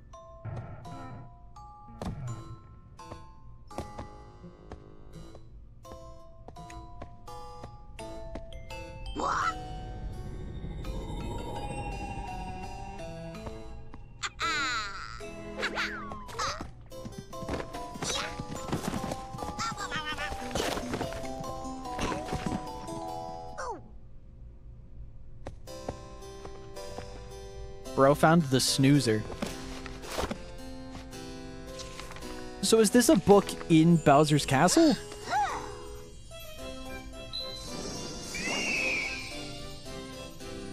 Bowser Jr. finds a really cool bird. Okay. And sees that the bird is a resident of Yoshi's Island, I suppose. So he goes with this clown car to keep the... I like how the clown car is holding the book. That's really cool. Seeing a little seeking glass in there. He looks in the book, and he gets sucked into the book. Damn. Happens to the best of us, honestly.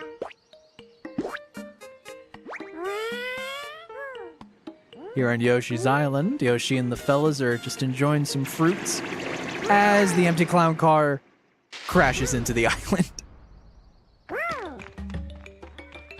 Sensing the danger, the brave Yoshis venture out to see what's in there. They find the clown car. See, the orange Yoshi is like me for real, for real. Just smack that shit until it turns on. Red Yoshi, or Roshi, as we like to call him. They discover the mysterious book. The funny book.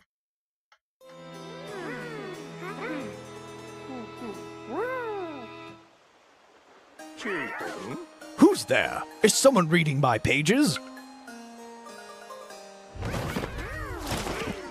Goodness, where am I? Would you folks please help me sit upright?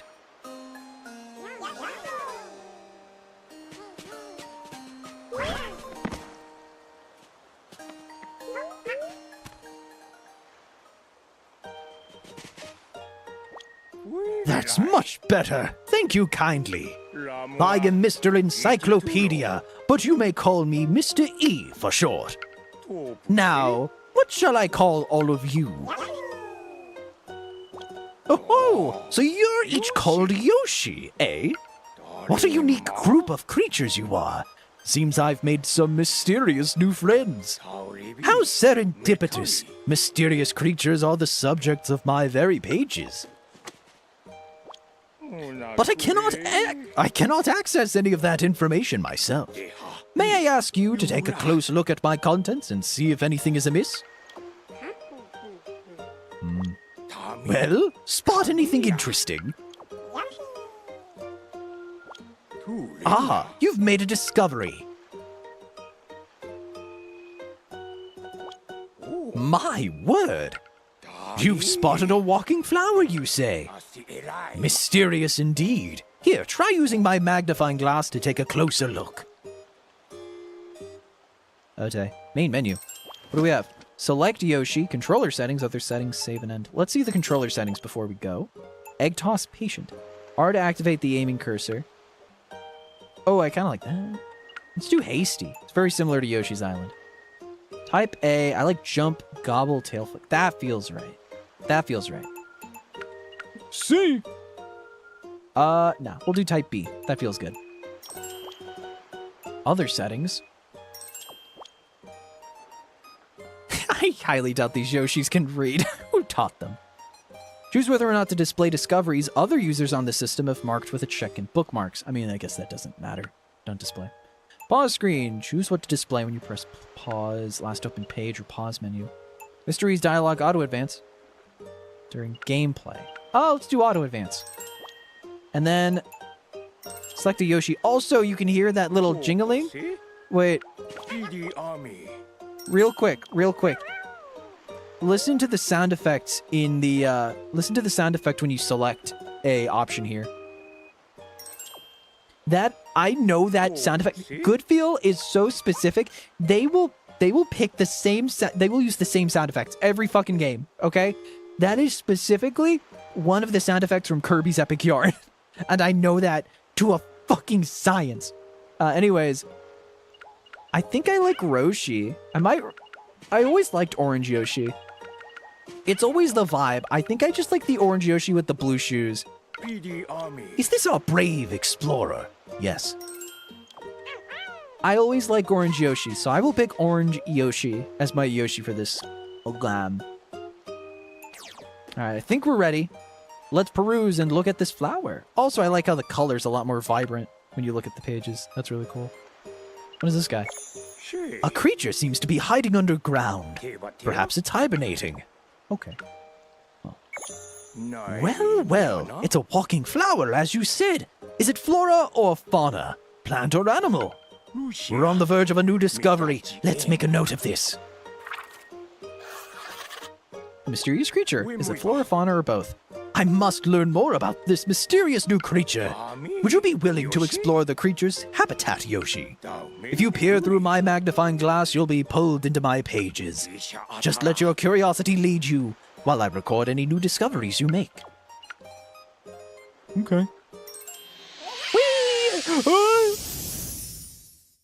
Habitat. Mysterious creature. Is it flora, fauna, or both?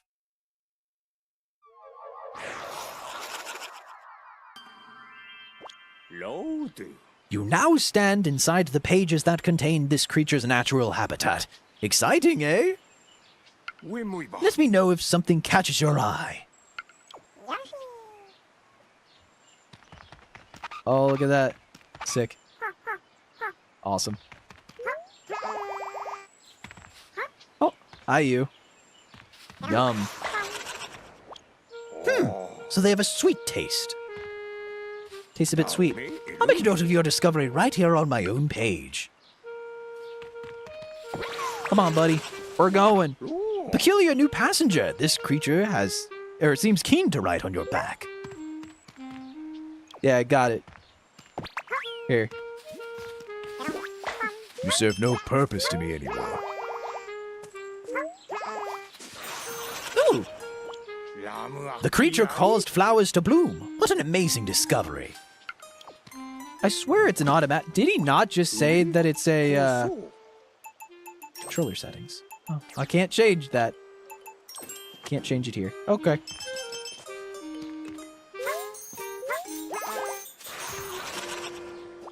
Oh, made a flower arch. Such a lovely arch. This spot must be meant for ceremonies and celebrations. Not anymore. The ceremony will be a funeral. Look at all these secret flowers. I like this music. Me like the music. Oh, I made it dirty. Gets muddy easily. Oh dear, this spot is quite muddy. And so is anything that steps into it. Interesting. Oh, I love the art style in this game. It's so good. Woo! Rare. You're coming with me.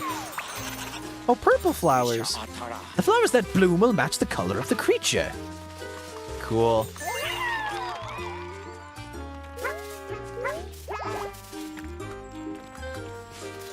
Aren't these called like daisy mazes or something? Oh! You bopped its head and left it dazed.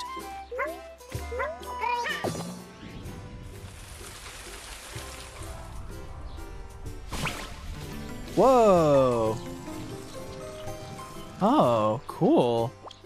Oh my word! It grew into a big tree. Oh. Whoa.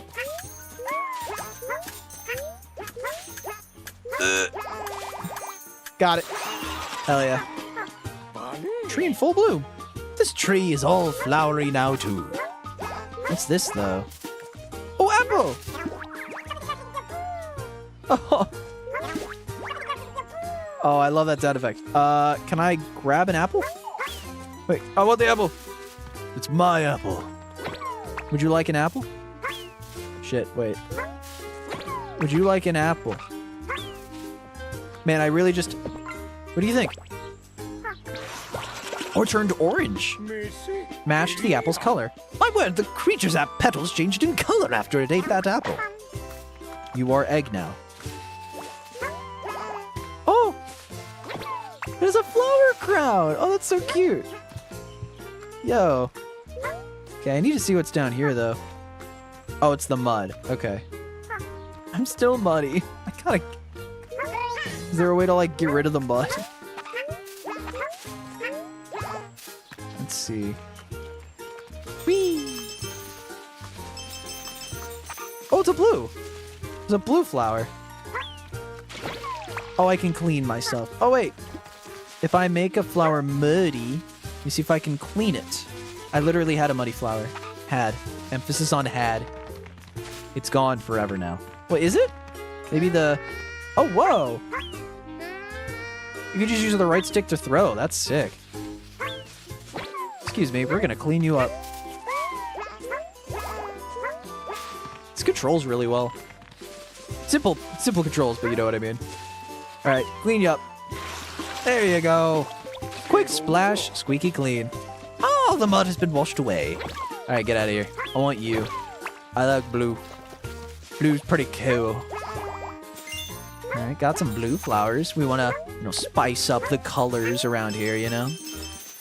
Oh, a white daisy. I swear they're called mazy daisies. Or hazy daisy? I don't remember. Spin a bit. Made the whole area bloom. This entire area is filled with flowers now. Cool. Now there's a white daisy. I can slide? Okay. Whee! Whee! Oh, wait. I missed one. I missed a... No, I didn't. I'm a liar. Maybe I'm not a liar. Yeah, I'm a liar. My bad. It was actually a lot more, huh? Can you not slide anymore, Yoshi? There you go. It's like... Yoshi! There we go. All 3 big flowers bloomed. All of the big flowers just bloomed! It's like they woke up to say hello. What a delightful discovery. If you're ready, you can leap into that sparkly spot to return. I don't know. Maybe I can watch the flowers procreate or something. I don't know. What else can I do with these guys? There's like a flower bud here. What's that? Can you do anything with this little sprout here? No.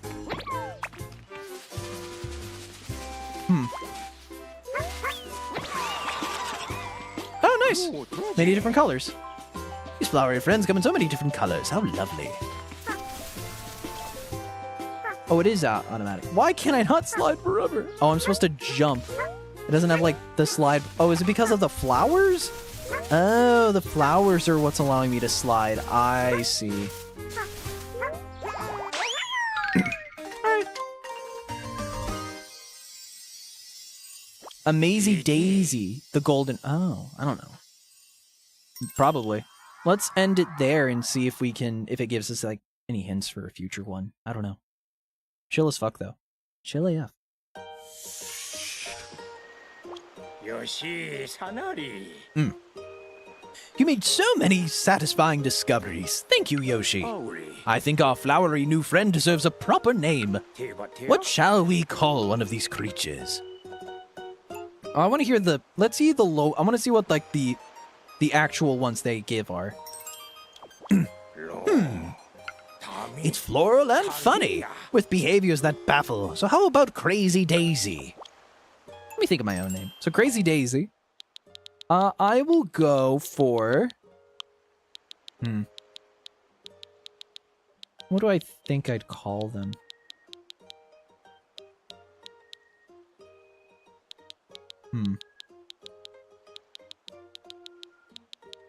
What about a...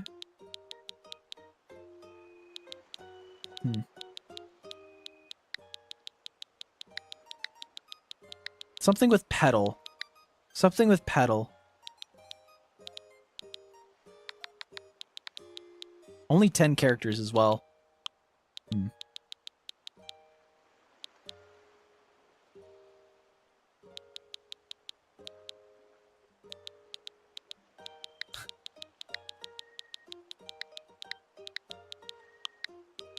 It's a Rose Buddy.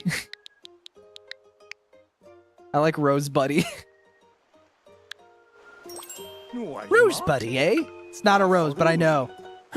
That's a fine choice. Well then, shall we officially name this creature Rose Buddy? Poppycorn? That's a good one as well. Let's use Rose Buddy. We can change it later. If you ever want to change its name, you may do so right here on its page. A cute flower-like creature that skips wherever it goes.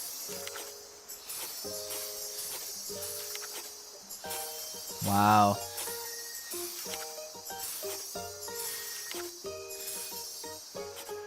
Ooh, we got some new ones. Dazed when hit with an egg. Oh, I didn't even think about hitting him with an egg.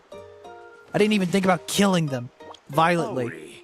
How fulfilling. I've always wanted to study the curious creatures within my pages.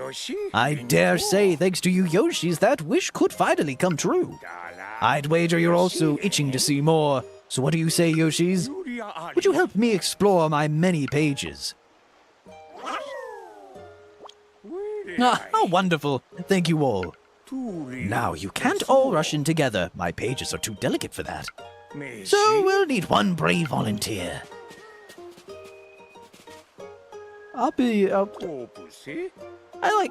You know what? Let's go for a new Yoshi.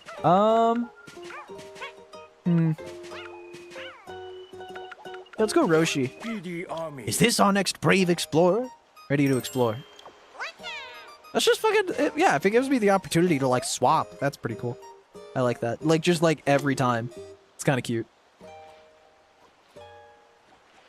What?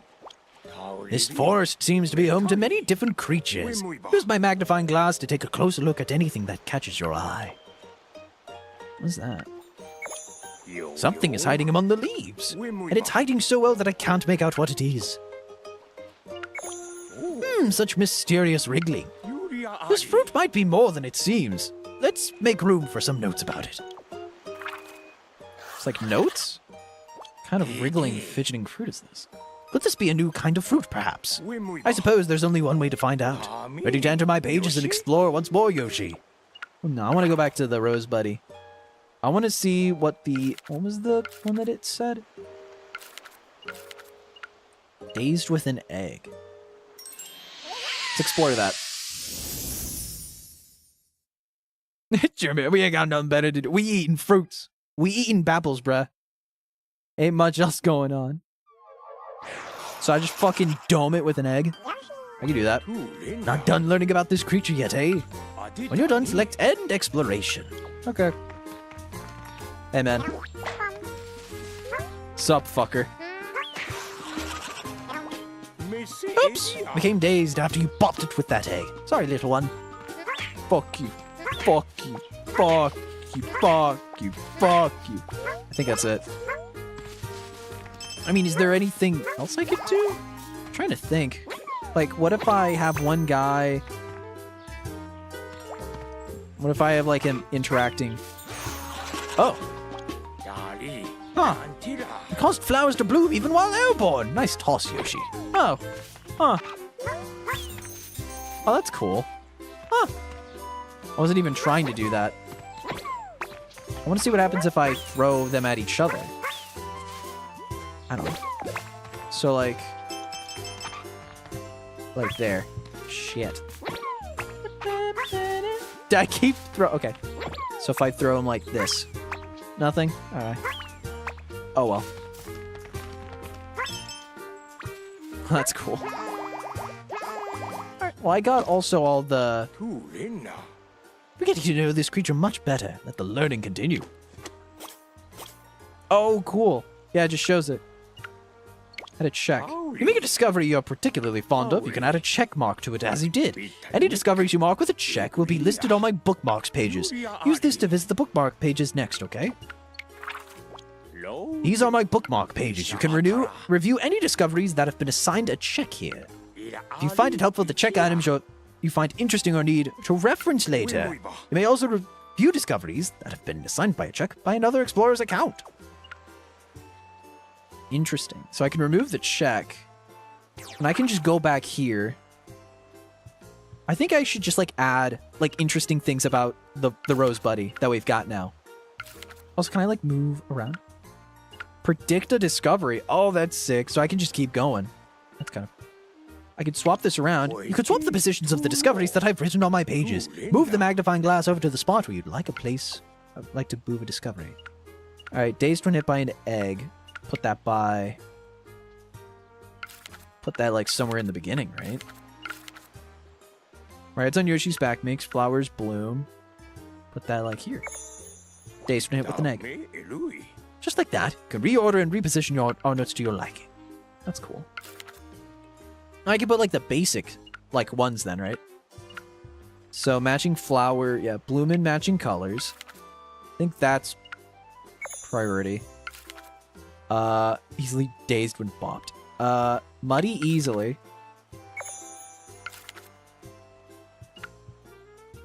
That's pretty good. Dazed when hit by an egg. I need to know that. Matches apples color, so they can change depending on food. And then... blooming flowers match color.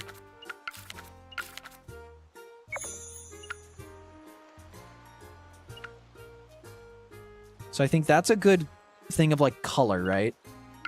So now we have, like... That's, like, the majority of what I need to know about the Rose Buddy right now. Pretty sure. Like, basics, we can just put, like, here. So we know that it can ride on Yoshi's back, taste a bit sweet, and where is it? Where is it? Dazed when hit by an egg. There we go.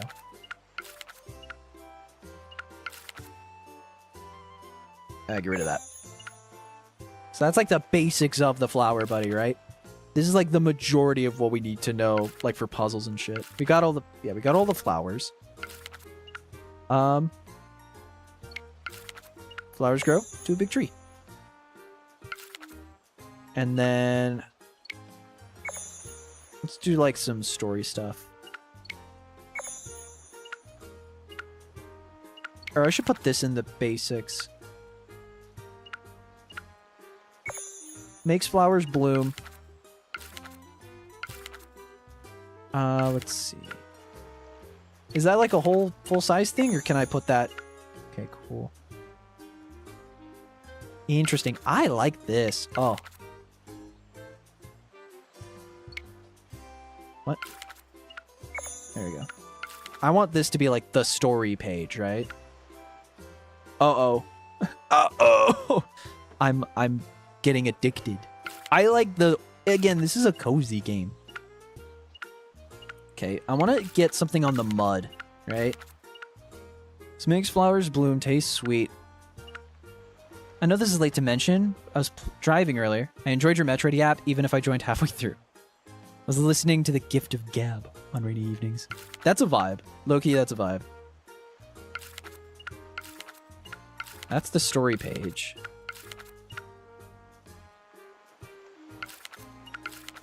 So we can start here. Gets muddy easily. And we can put that... Well, can I... There we go. Gets muddy easily. Quick splash.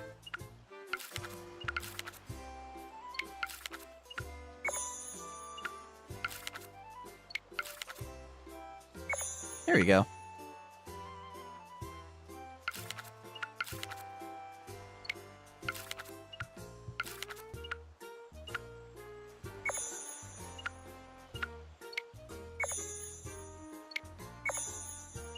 Kind of wish you could, like, spam pages. I'll be real. I wish I could swap pages out, because now I feel like I want to keep these, like, at the end.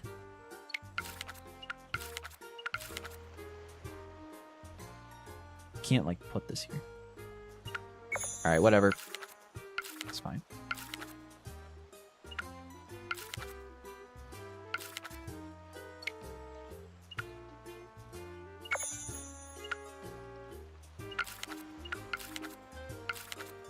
This is the story page, right?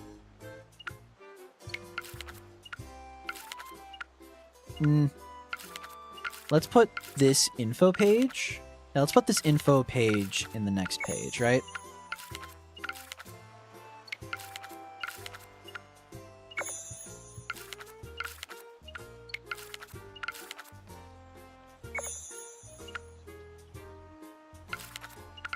Yeah, I like that.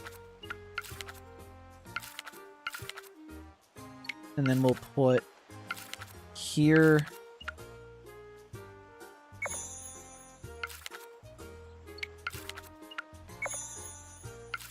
I like this as a page.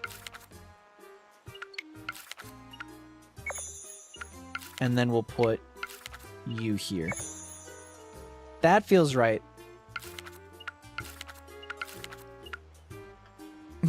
Get the stapler. Get the scissors. All right. I mean, we've got money. Let's predict a. Let's predict something. Predict a discovery. Spend 20 tokens to predict a discovery. Sure. Sprouts when buried. You can spend even more tokens to get a hint that will help you make that discovery. Interesting. Well, can I not? So I have to. Okay. Sprouts when buried. How do I bury? That's fine. Oh, duh! You ground pound into them. Like that. The rose buddy sprouted. Does that mean it's a plant after all?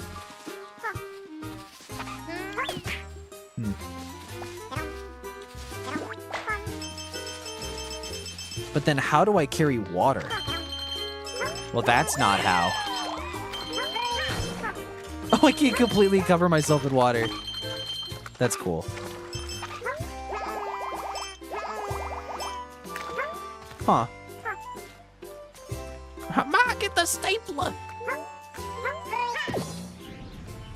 I'm the poop Yoshi. I'm the caca Yoshi.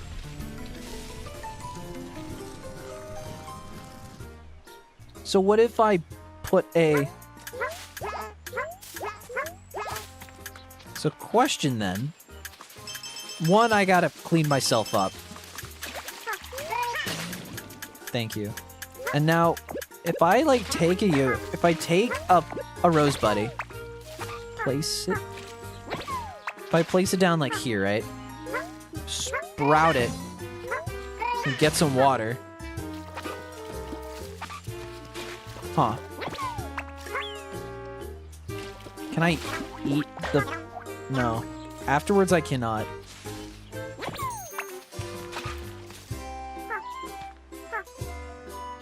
Do anything? No. Oh! Huh. So I can then have them sprouted. Interesting, but then why? Huh.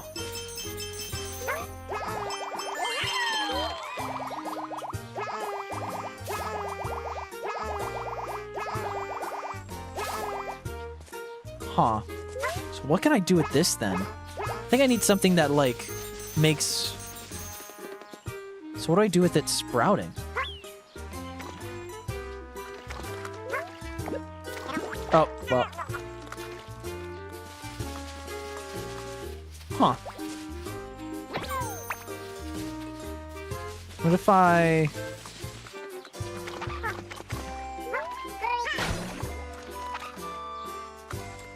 Where'd he go? Uh-oh. Died. Okay.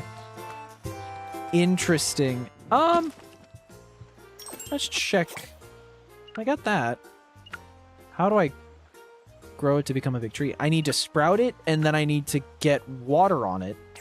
But I don't have a way to get water on it yet. So I think I've done everything I can for now.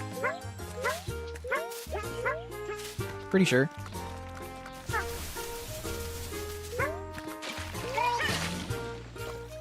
So I now need to find a way, maybe through another enemy or something, to get some water. And then, like, sprout it to turn it into a tree. I think. Alright. I think that's everything. I think I'm ready to check les pages. More of a end exploration thing. I got you. I could predict another discovery. I'm sorry. I'm so fucking sorry. That was pretty good. Ah. Flower crowns for friends. Oh, okay. Interesting. I shall do that. I shall freaking do that. It's cute. So is there anything I can do with the flower crown?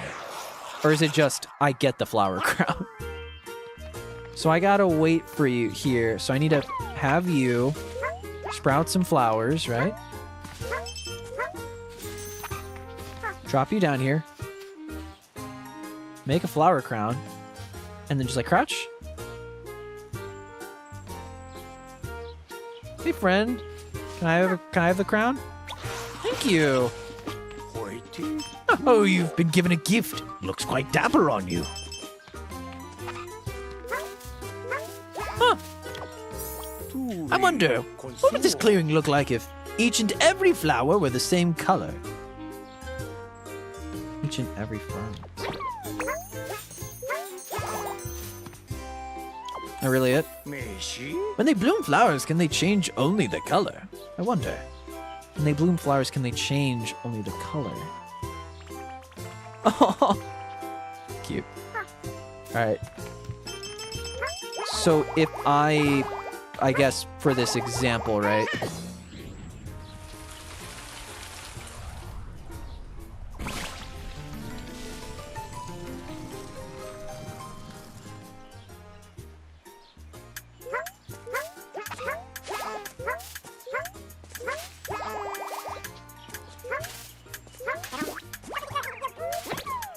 get a apple.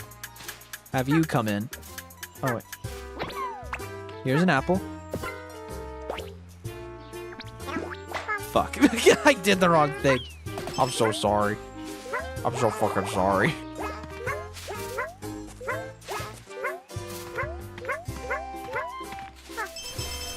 I'm just gonna bring the blue flower here. I mean, yeah, it, like, changes the color. I mean, I guess, like, what happens if I change the arch? Oh, wait. Oh. Wait a minute. There's, like, a pattern they want me to do here. Oh, I think I had to do the pattern different. Interesting. I think that's what it wants me to do. It's like yellow, blue, yellow, blue.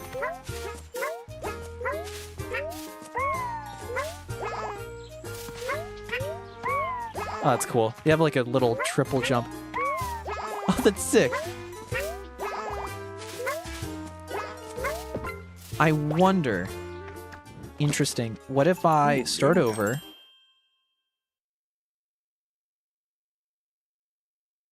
I want to try this. I want to see. I wonder if that's a hint. I don't know. Is that still there? Like the same color composition, or? Yeah, yellow, blue, yellow.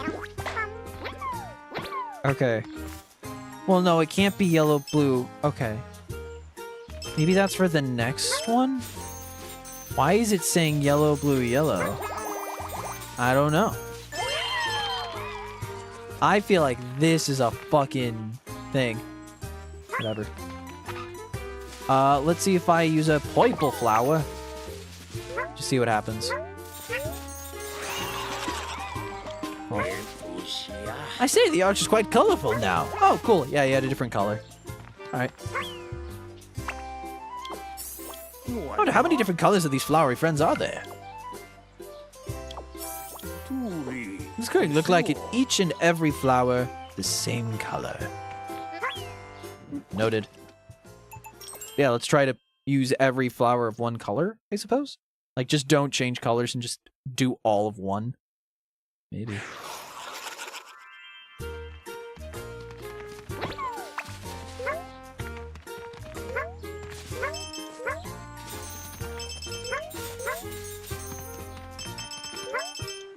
Thank God you can start over and keep all your progress. My God. That was like, that's one of the biggest complaints with like a lot of good feel games is that you can like try to leave shit. You can like pick up and drop it, like your explorations anywhere. I like that so much. Oh my God. You have no idea. Been so fucking like scorned by like Peach Showtime.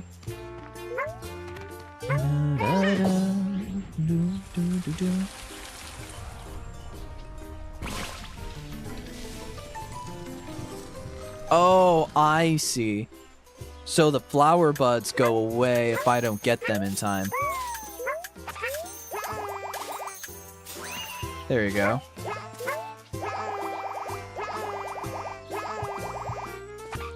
Okay.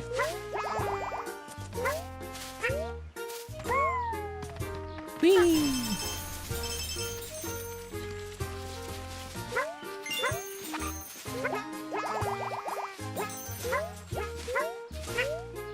I wonder if this even does anything.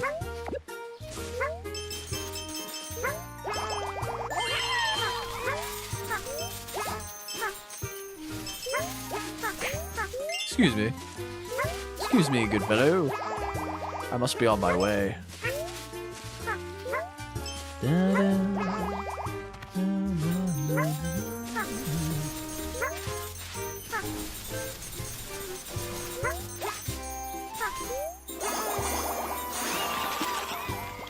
Yeah, bloomed every single bud.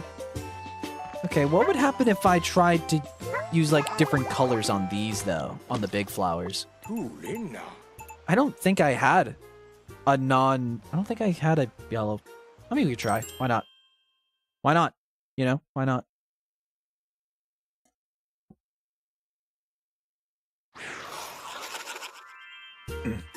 So let's get like the purple flower and bring it all the way to the end, you know?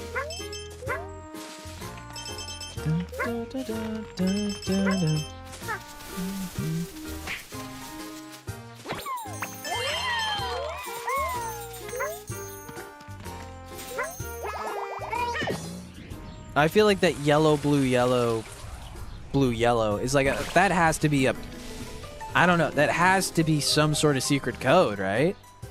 I don't know.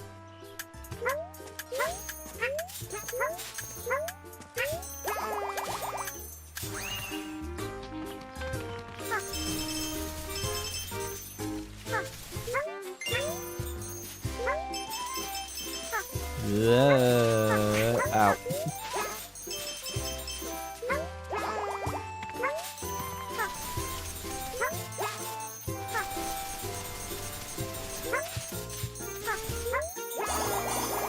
It does change color. Oh, maybe if I... Huh. I don't know. I think we checked the pages. Interesting. Bloomed every single bud. Colorful arch. Entire flowery field in a matching color.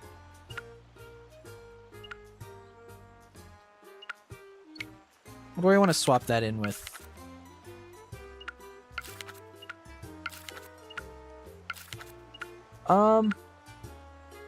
This is like basics about like the flower itself. Basics about the flower. This one talks about the color, right? So I could add something here.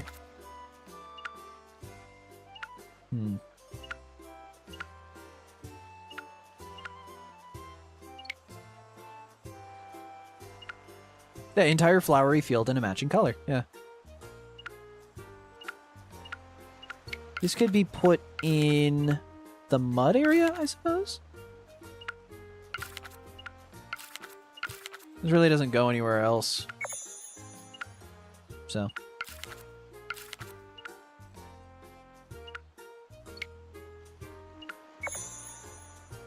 And then a colorful arch. I could put this in the color area, actually. Ooh, that's a biggin'. I didn't know that. Oh, wait, no, okay. I did the wrong thing. Oh, there's more?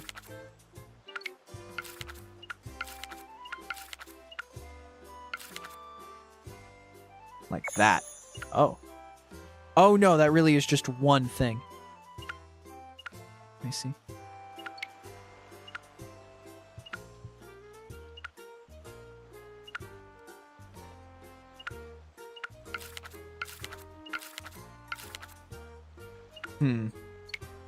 Can't put that here. This one's a bit of an odd bunch. It's a bit of an odd one.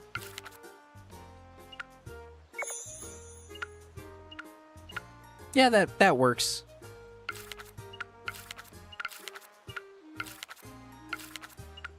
Okay. Let's do another discovery.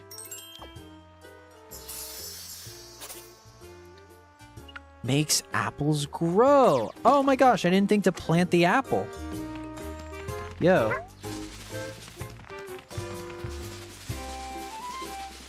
Let's try that out.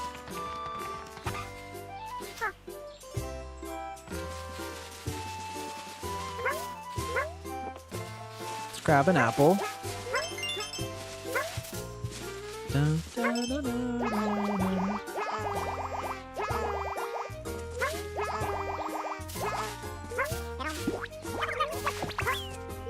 There we go. So if I take this apple and I plant it... Oh yeah, actually I want the orange flower. Can you like... fucking do anything with it?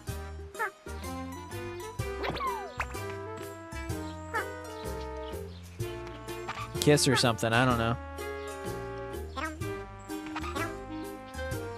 Huh.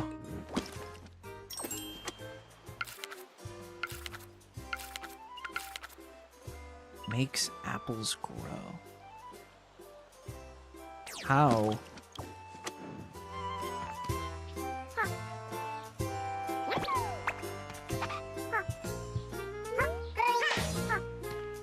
That just killed it.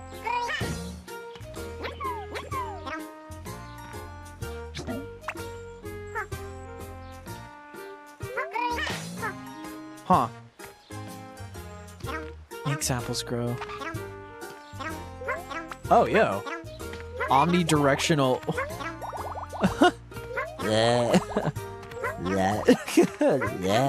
Okay. Yeah, nothing really that I can figure out, at least.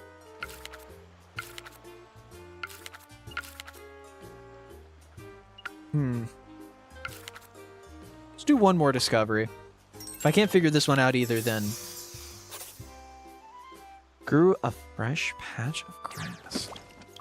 I really do think I need...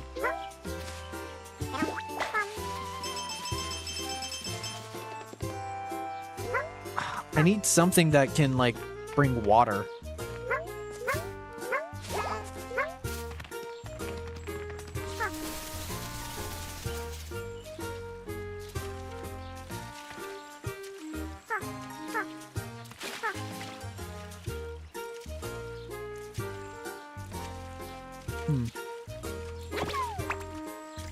No, wait.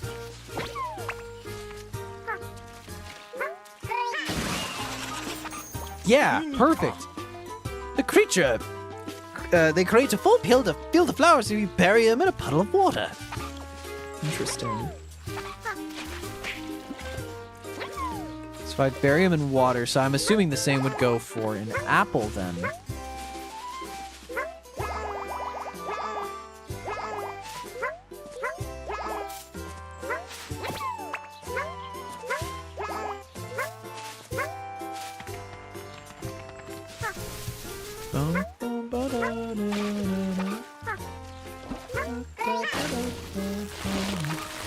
Hey, apple tree. Apple tree. Oh, yeah. What? Okay. What happens if I bury the shit in mud? What happens if I bury in mud? What are you gonna do then, Mr. Apple?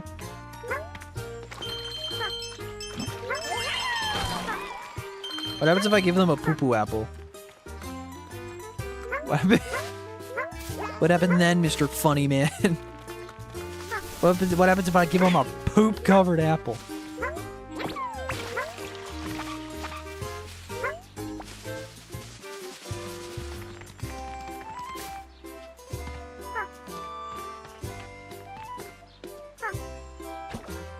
Oh yeah, that's the good stuff. Let's see what happens if I feed them a disgusting apple.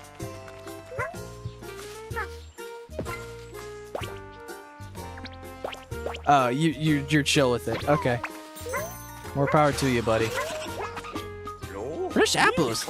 They can even cause fruit to grow. I'm quite surprised. Huh? Oh. The orange. I see the orange. Wait, what the? Huh? Why did it just now? Huh?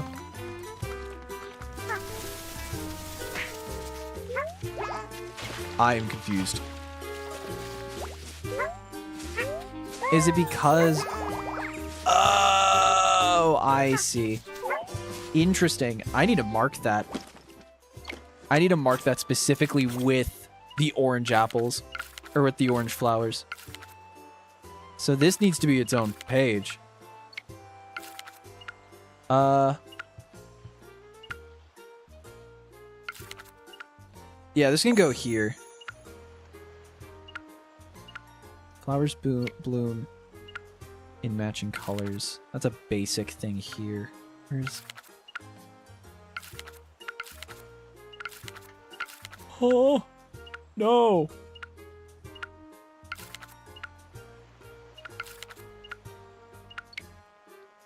Oh, I see what I did.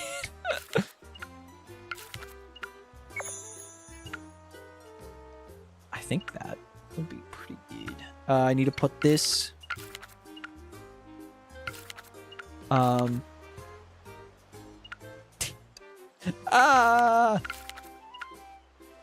that back.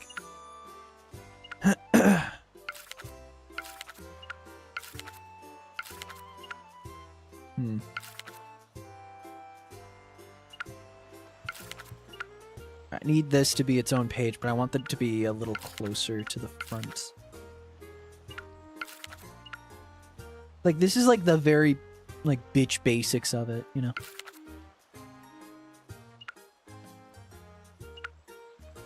Many different colors. Flowers bloom in matching colors.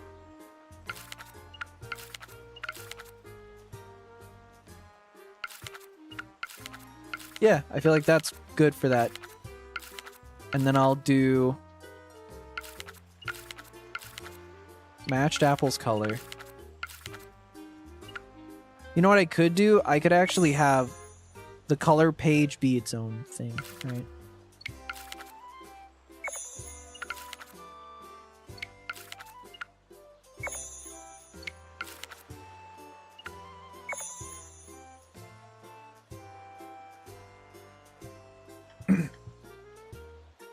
Whole reason Junior came here is because he saw that the creatures in it were here. So aren't all these guys just around? I guess. But it's just like specifically there are worlds with the book in it. I don't know. I couldn't tell you. I'm just enjoying sorting these pages. I'm gonna be so real. It's like my pure simple dimple, but I like it. Many different colors. Flowers match different colors. And then many apples grow. I want this to be like its own page, right? I think this works on its own as a page. So we have like the different color things. I think this is like the bare basics, right? And then we've got, oh, it can change color. Pretty cool. In fact, I could probably put...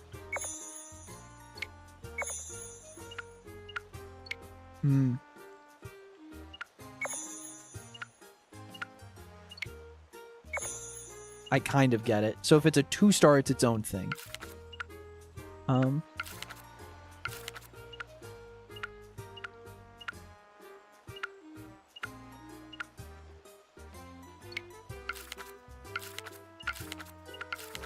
Maybe this would look good. Just to like see the colors, right? I need something like a twofer. Are there any of like the twofers? Not really. So now we have a page about the flowers blooming. Flowers bloom, made a flower arch. Made a whole area bloom.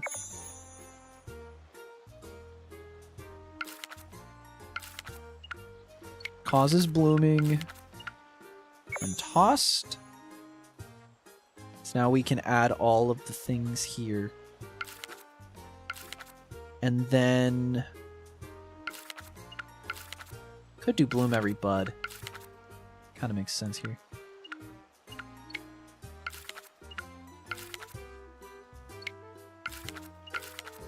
Put it like here. Oh, I like the way oh no. It's real fucked that I'm like getting this invested in just sorting shit.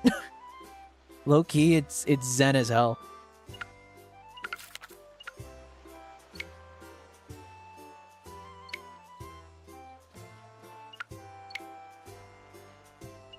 How do I kind of want to... I want to turn it into a vertical.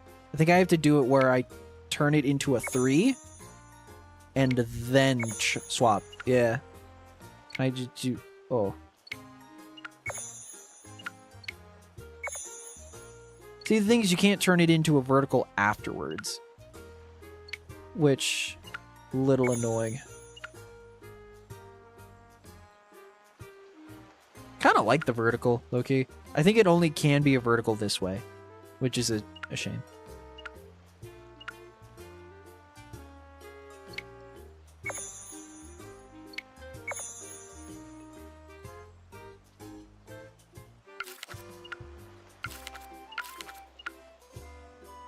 Oh, I like... Oh, Loki. Loki, I love this. Oh, my. Because this makes sense to do... This just makes sense in a way, and then this being its own like little extra bit of info. Oh, no. Uh-oh. I can put the mud in for a twofer. I can put this bit of info and then put a twofer here. Just need to find out what I want to do for the twofer.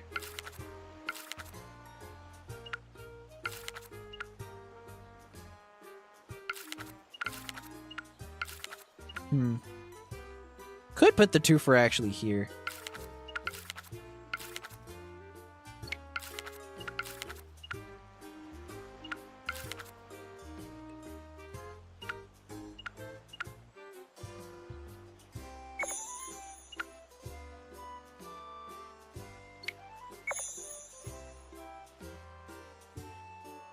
Kinda like that.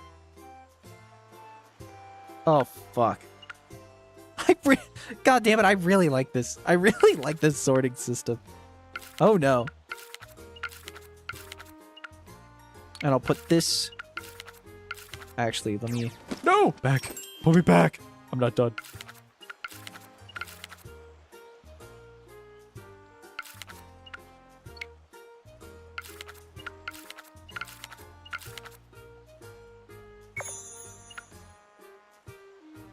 Do I like that, or do I like this?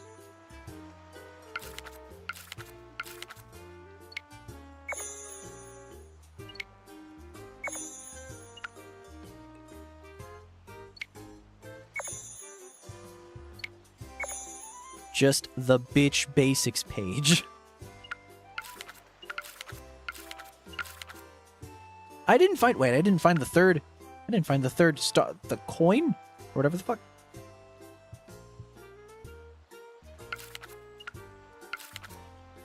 Oh, man. It's scary how fun this is. It's scary how addicting this is. Also, how did I not find the...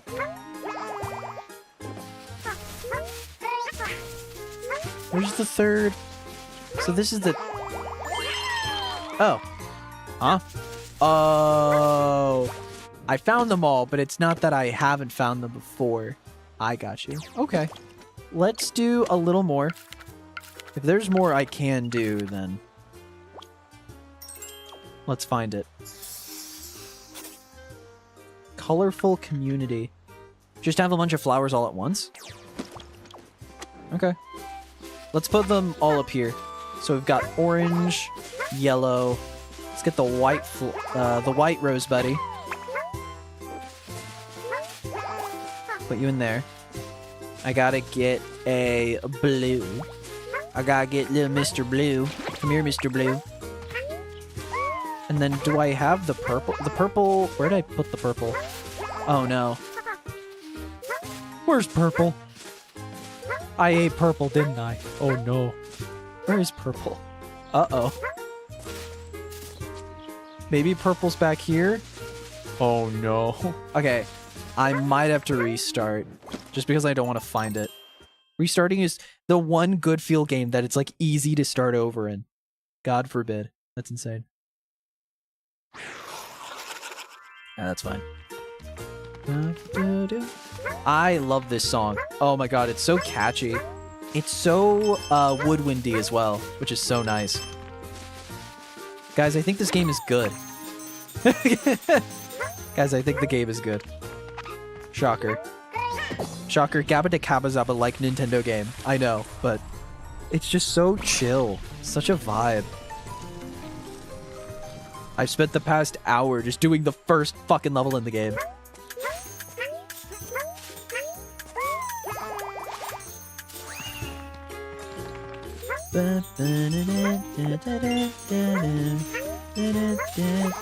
I think it'd be nice to have all the flower guys here, so I'm gonna do that.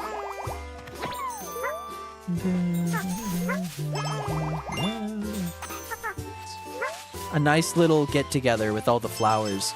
Put them in here.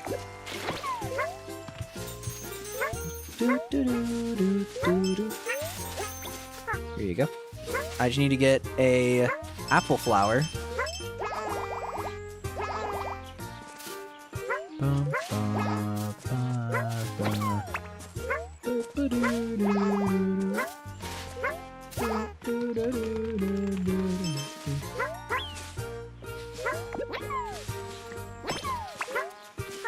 There you go. Apple. Pick it up. Pick it up. Pick it up. Apple. Apple delivery. Apple delivery. Sick.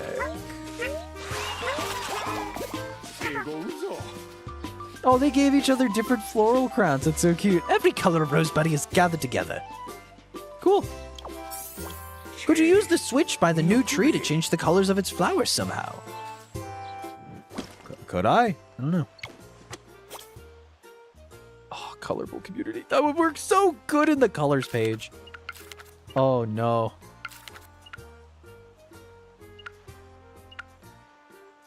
Dun, dun, dun, dun. Oh, man. That's rough. That's rough, buddy. That could be more of an accolade. What could I put that next to?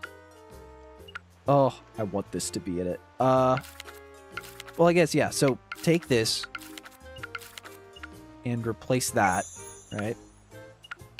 Or no. Let's take one of my many singles here. Place that. Oh.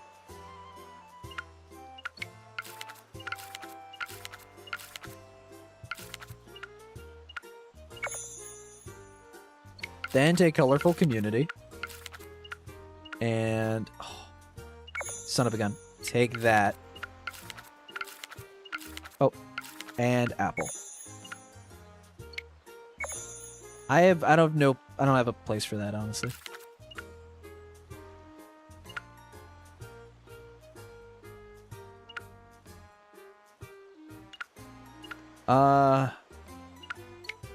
Yeah, honestly, nah.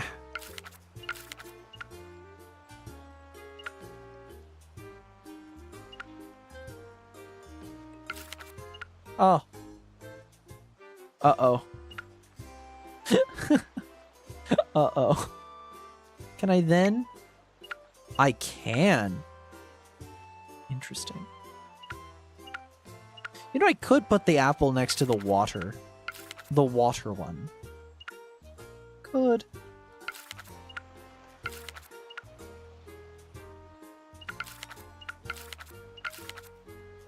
I just got nothing for this page, honestly. Alright, so what if I use... I mean, let's try and make them blue.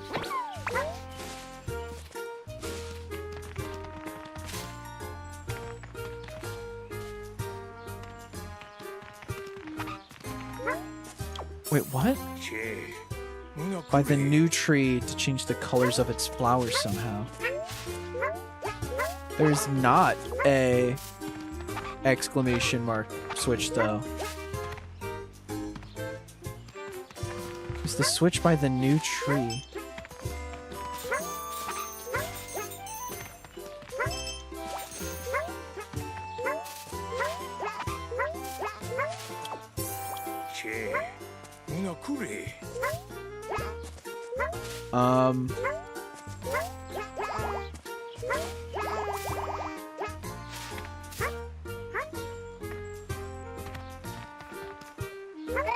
I would if there would be one, Mr. E, but I unfortunately don't see it, sir. Don't get mad, but I think you're lying to me. I think Mr. E is a gaslighter. I think that's what I'm finding out right now.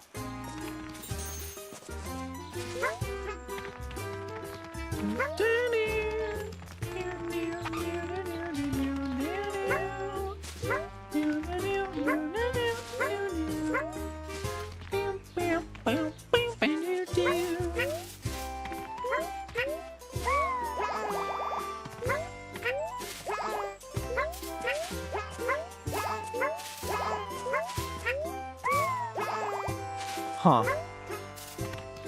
The newfound tree, exclamation mark by the tree. I don't see one.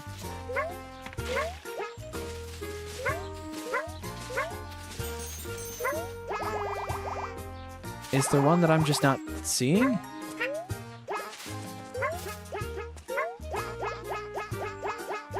That's kind of funny.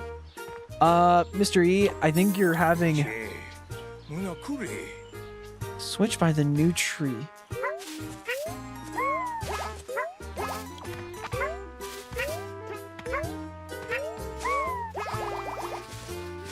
What?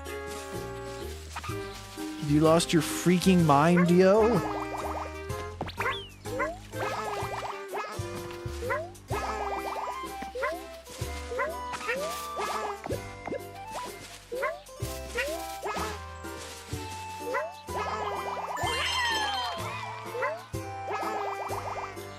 Do I need to not have all the flowers bloomed? I wonder.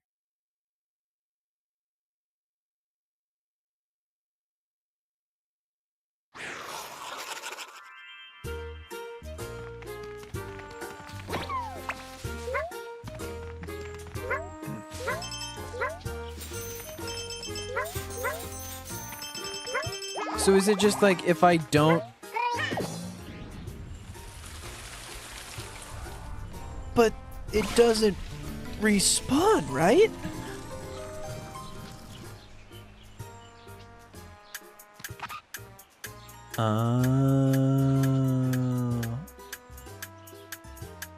But does it go away if the timer stops?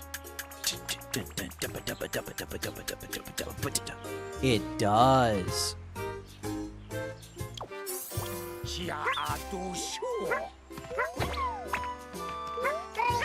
So let's say I just do like these, right? And then I go over to get little blue over here. I bop the switch and just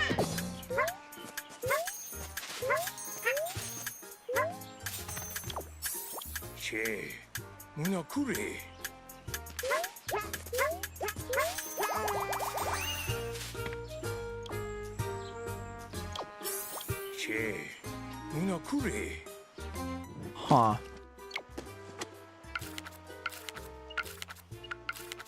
Let's get a hint.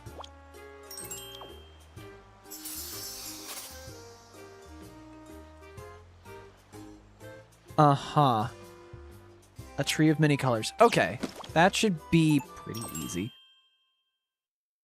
I don't know why it was like phrased like that, but I think if I just grab all the rose buddies, or at least I grab a rose buddy of like a yellow and a purple, and I make a tree using those two.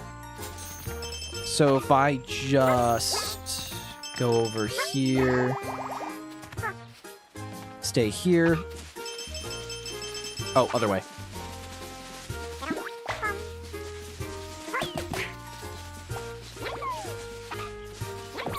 There you go.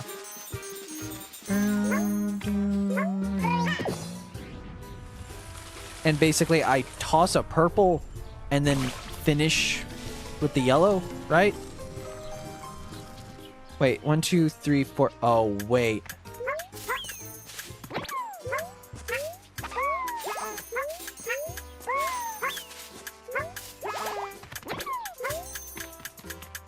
It is the yellow, blue. Wait, yellow. Wait, did I miss one? Wait, 1, 2, 3, 4, 5, 6. Okay.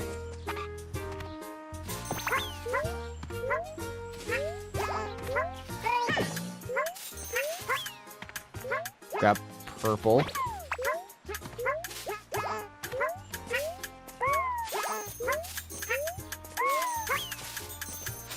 There we go. Rosebuddy tree of many colors. The ticking had me worried, but you made this tree extra colorful with such swiftness. Thank you, Mr. E. Hey, anything else? Compelled to explore every nook and cranny of a certain subject. I know that feeling well. Well, I suspect the creatures here may think of you as a friend by now, Yoshi.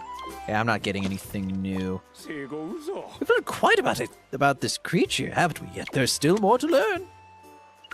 Interesting. I can't predict anymore. I think I finished it. I finished it! Because I can't predict anymore. At least for now.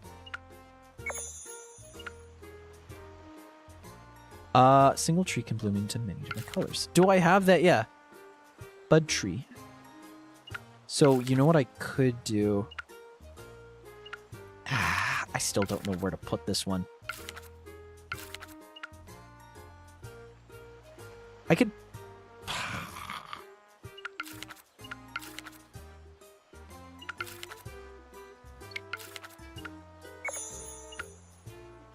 I feel like this fits better. Bloomed every single bud, flower crown, yeah. I think this works.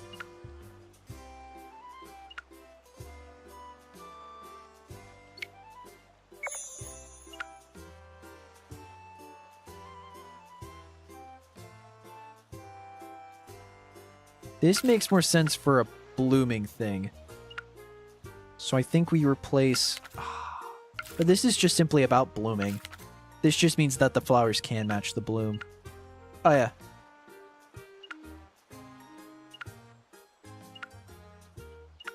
Interesting.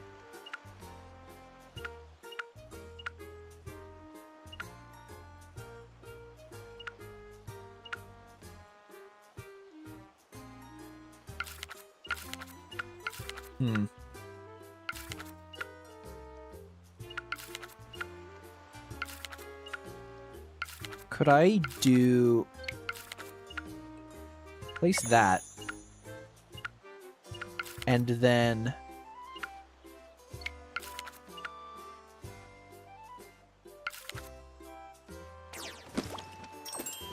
I pressed the wrong button.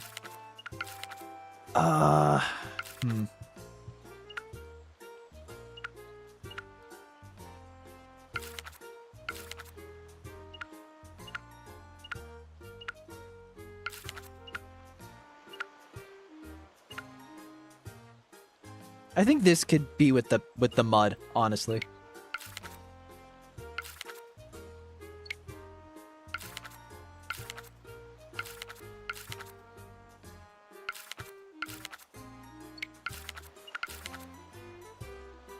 Why is it not letting me swap?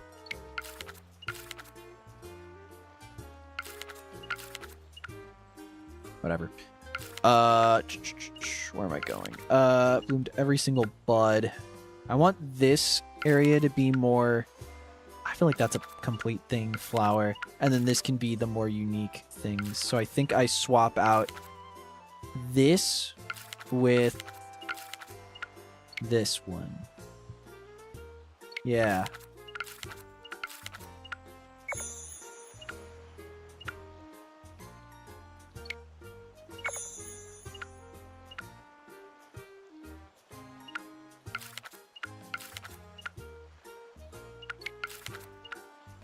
Have that be there.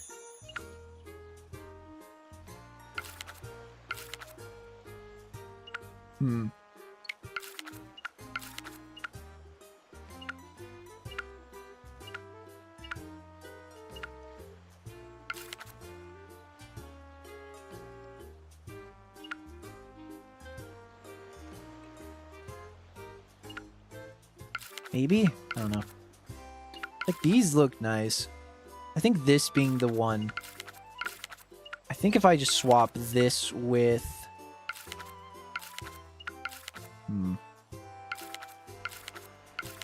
with this page. And then instead...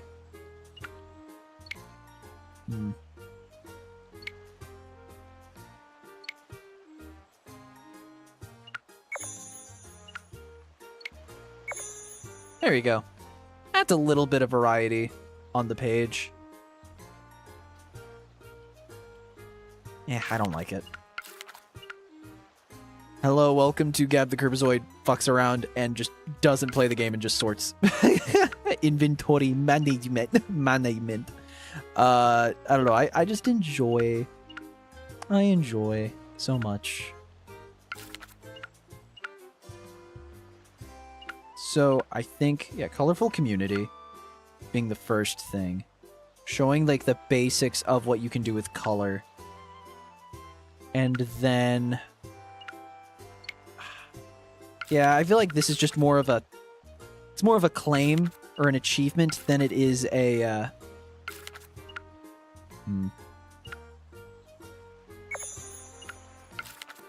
I think what I'll do for this one is I want it to be more based on...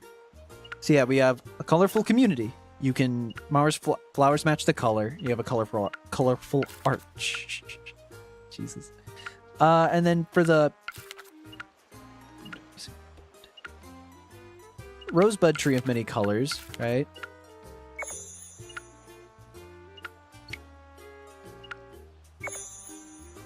Nyeh.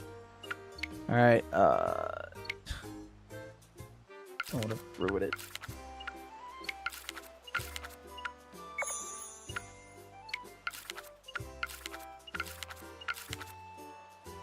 Oh, this sucks. Now it's a puzzle. Now it's a puzzle.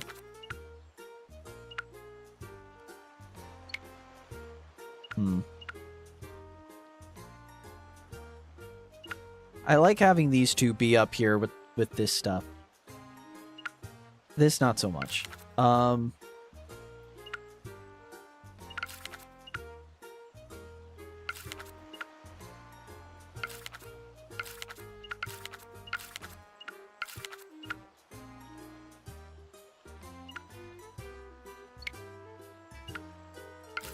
Like, this is the basis of, like, the unique interactions that the flower...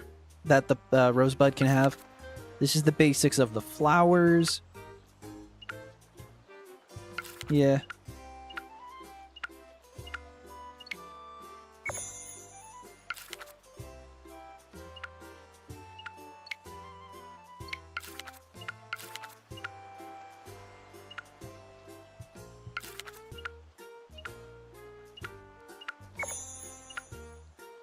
I wish I could make the fucking... I want to reorganize this a little more, but I can't. It won't let me.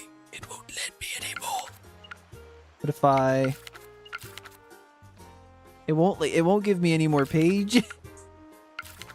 No, dude. Ugh. Oh, well. I wish it would allow me to do, like, a voidical. Wait. Oh, my God. Wait, how'd I do that? How the fuck did I do that?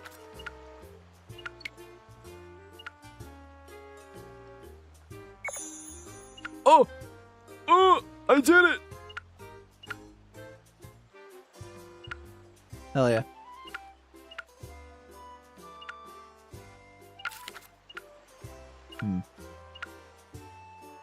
This could work with the rain. Like the mode.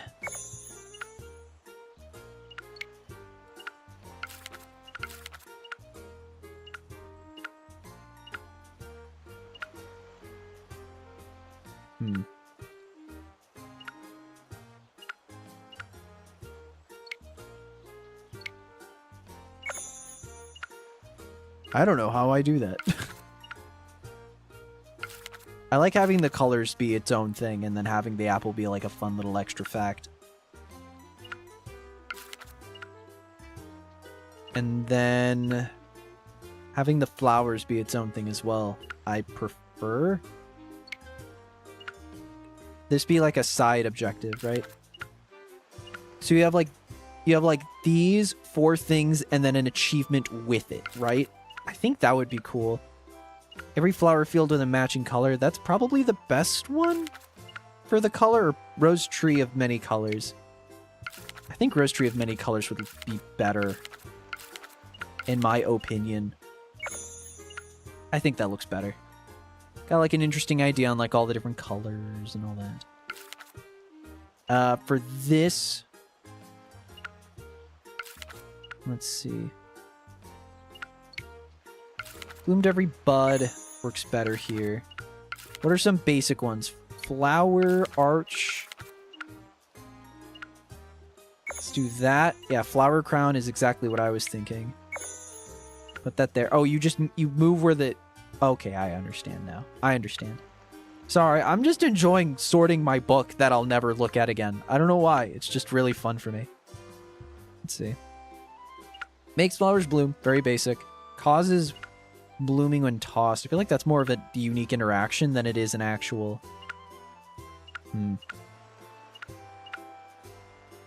But that is the basics of what it is.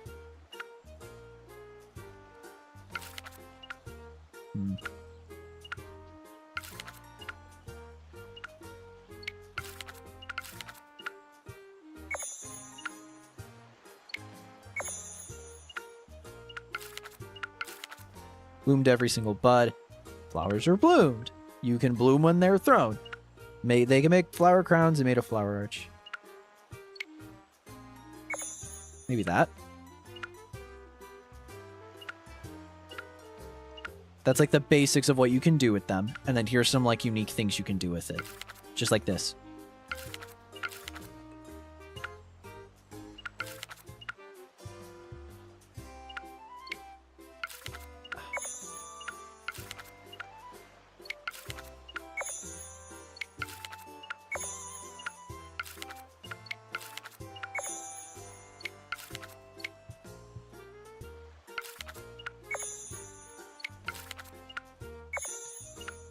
Basics of what they are. They bloom flowers, they're in many colors, and then like some unique interactions with them, right? So I think we do the mode. Now we just kind of add unique things, because these are like the basics of what the flowers do. And now we add the thing with the mud. So like, yeah, now we know that Rose Buddy tree in full bloom. They get doity, squeaky clean. And then for the next one, we just replace this with this. Yeah.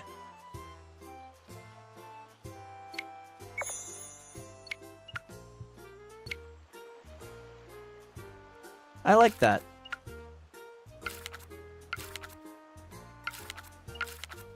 I think I'm finally content with my Rose Buddy like entry on my book.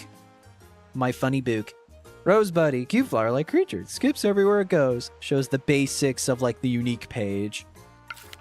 And then you have like the basics on it being a bud and all the flower growing stuff. And then you have all the stuff that changes colors. And then you have all the unique, more unique niche interactions. Yeah, I like this. I like this. It's okay. And then this is like the basics on like, you know, interaction with it. So I'm going to definitely note that makes apples grow. And let's see. Honestly, that's really the only one I want to remember, if I'm honest. Just so that way I don't forget that it can make apples grow. And now I can go back. Bookmarks. Makes apples grow. I wish it would tell me like stuff like the date, like it's whatever. So if I go to bookmarks and I go here, I guess I don't know. I wish it would like say go to this or something. But I do like makes apples grow. All right. I'm done. I'm done. I'm done. I'm done. And exploration. I think I've done everything I can with the Rose Buddy for now.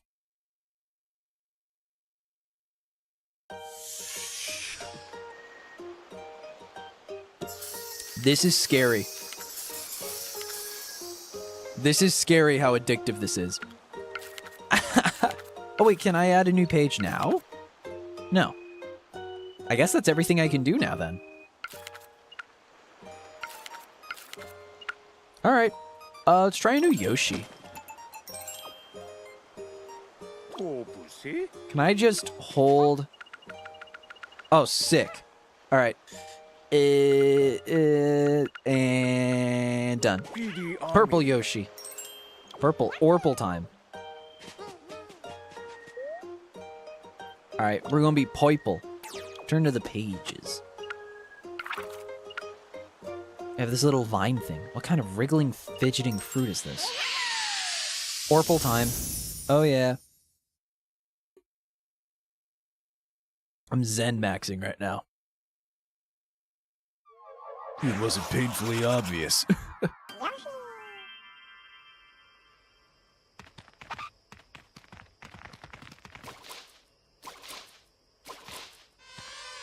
Bees!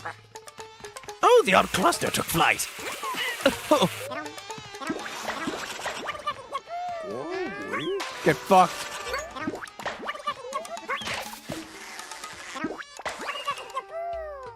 Interesting. No defense against an airborne egg. Uh-huh.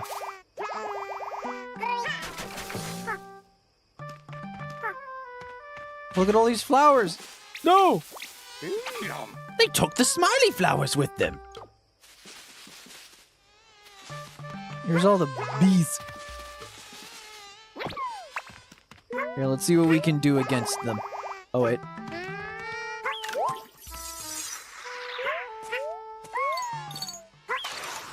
Oh! Which they have bees on him. Clearly fond of the rose buddy. No surprises there. So I could use them as distractions. You're a smiley flower savior. They're lucky to have you looking after them. Ow, bitch. Interesting.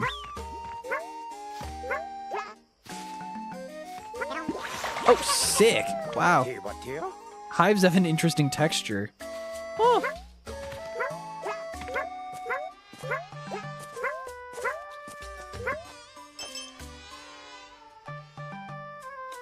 Oh, you can't actually, like, swing on them. You can, like, slightly move them, though.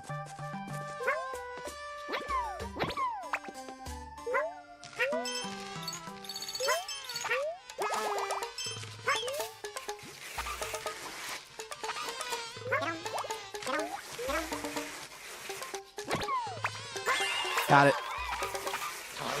That's the second smiley flower. Ow.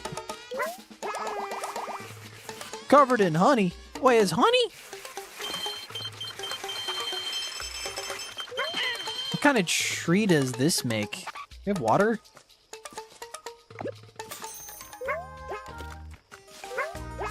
Wonder if there's water anywhere. I wonder... Yeah, wait. Oh, it only cleans it. Interesting. Huh.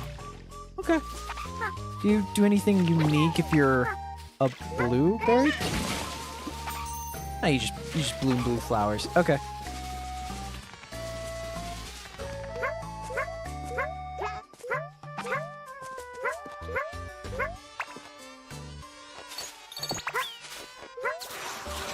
Oh, they like apples. They're flocked to fruit. That's the third smiley flower.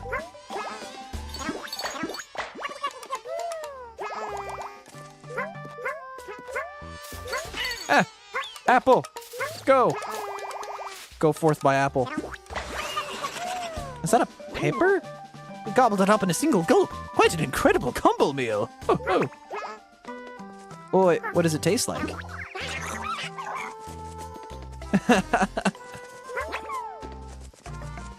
Oh, I go fast.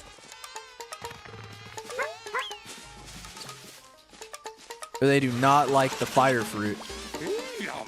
My word, the spiciness of that hot pepper made them even more aggressive. Avid flower fanatics. Oh, they like flowers. That's cute.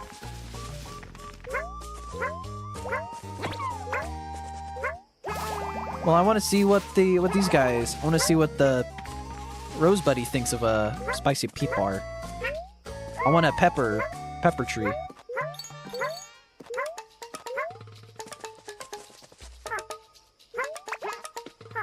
Try it. Ooh. Bright red. Oh, literally bright red. Turns bright red. Turning red. Alright. Pepper tree? Oh. Okay, I might have diluted the water. Is there another water pool? Not really. Alright. I'll have to do that the second run through.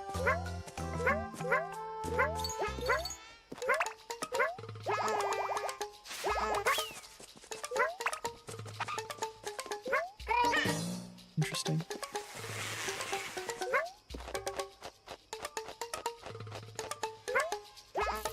Whoa, is that a golden beetle? What are you? Oh, it's a gold fruit, or a golden bug. Get fucking aim.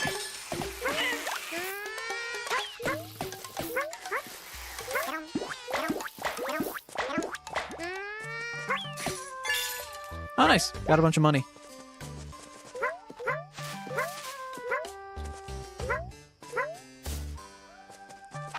Interesting. Uh-oh. Oh my god. Run!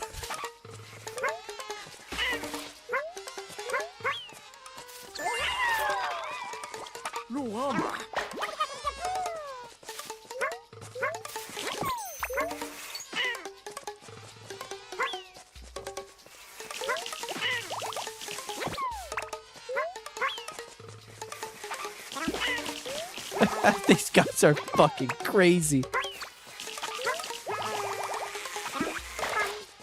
Okay. I kind of want to keep experimenting with them, though, you know?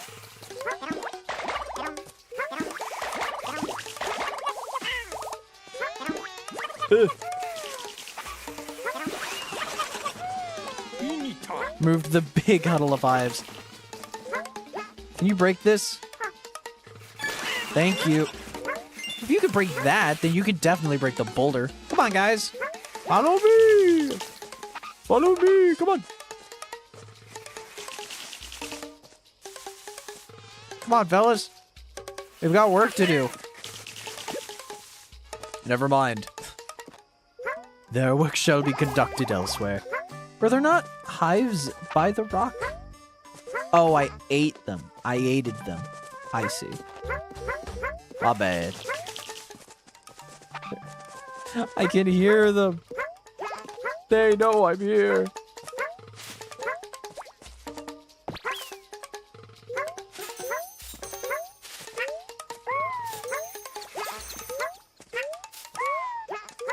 Oh wait, hey fellas. Fellas, could you... Oh, I see. Oh, but if I brought them over to this area, then they could have broke the rock. I see. I need to be a lot more wary. All right. Hey, fellas. Wait, what if I just bring them all to the flowers?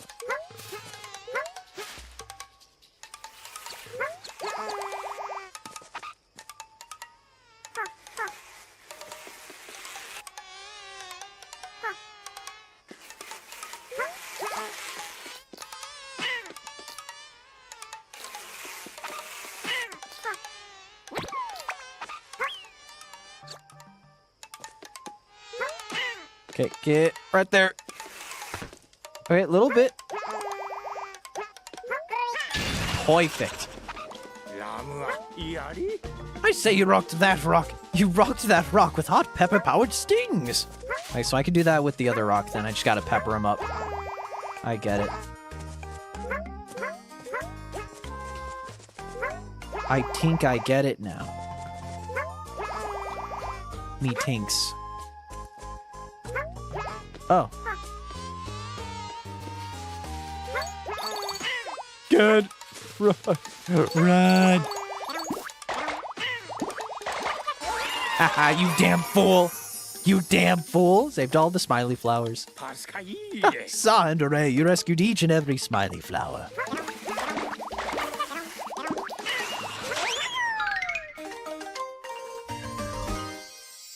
Yay.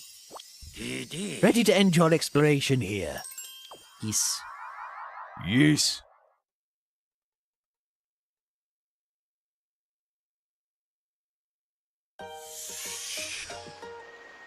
Howdy. We found a rather belligerent form of life. We should give it a proper name, I suppose. What name would best fit this buzzy being? What is your suggestion? It forms a hive by bunching together like fruit on a vine. How about a 𝒔𝒉𝒂𝒂𝒕𝒊𝒏𝒈? A 𝒔𝒉𝒂𝒂𝒕𝒊𝒏𝒈. I like that. I will think of my own name. That isn't 𝒔𝒉𝒂𝒂𝒕𝒊𝒏𝒈. So it's a bunch. It looks like a bunch of like little corn. The thing is like honey corn.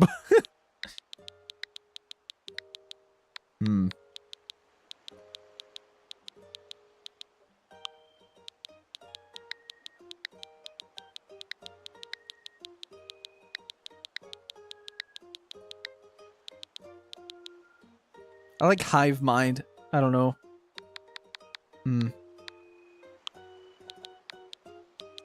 But cob swarm. Or it's a kernel swarm. But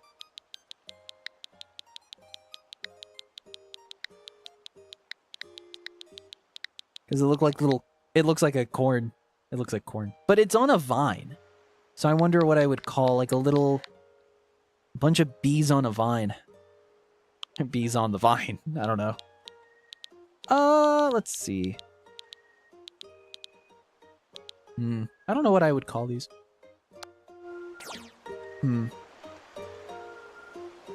Bunch of bees is really good.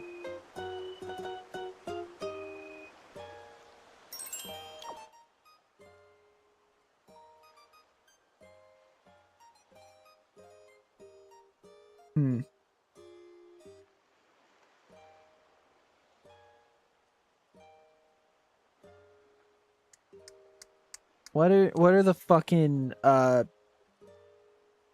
are the shots you can get to inject when you get something pin what is it called? Fucking what is it called? I don't remember, like when you have like allergies. This shows I don't have allergies, but thing you inject during anaphylactic shock. I can remember anaphylactic shock, but EpiPen. An EpiPen. That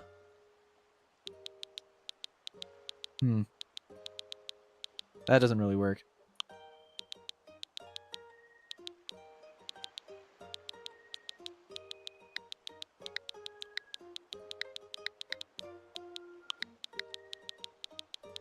Sting ops. I don't know. Like a sting operation. Sting ops, eh? That's a fine choice. Well then, shall we officially name this creature Sting Ops? Eh. Well, no, it's just to describe the one single... Yeah, hive mind.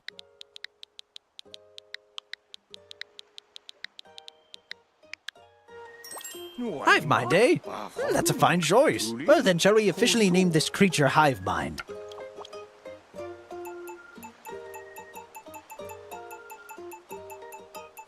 I don't know. I don't like it. Oh, it sucks. It sucks. Low-key ass name.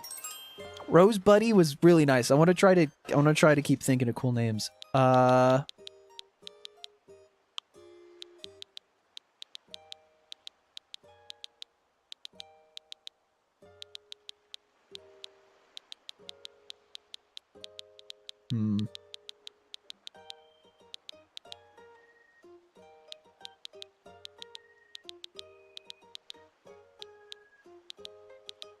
They're on little, like, grapevines, but I don't know...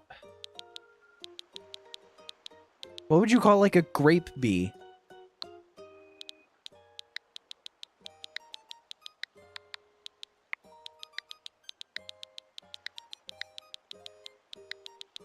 Ten characters also makes it really rough. Something to do with a vineyard. Yeah, it's a bunch of bee. I understand bunch of bees because it's like a bunch of grapes. But I want to come up with my own.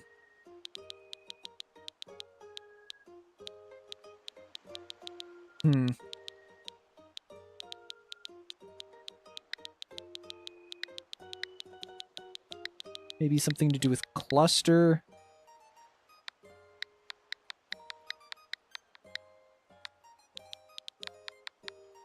Like a cluster bee? But it's literally just a derivative of bunch of bee. That sucks. Hive mind's fine.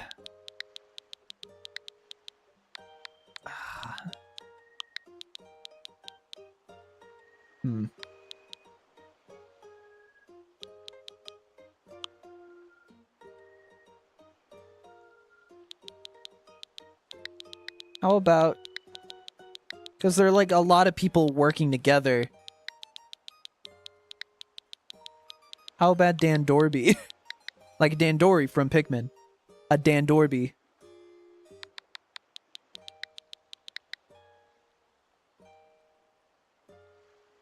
Like Pikmin. I don't know. I like Dandorby. Dandorby, eh? That's a fine choice. Well, then shall we officially name this creature Dandorby? Let's use Dandorby. I mean Yoshi.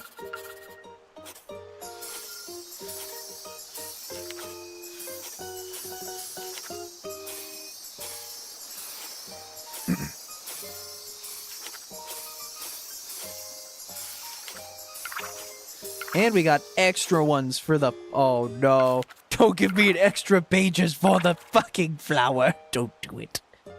Don't do it. Don't do it.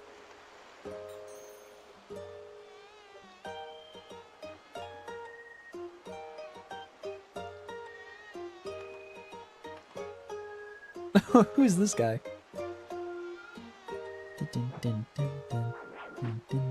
Oh, we got 2 new guys. I think those are both separate things. Yeah. Sick. Okay, let's keep going with the Dandorby.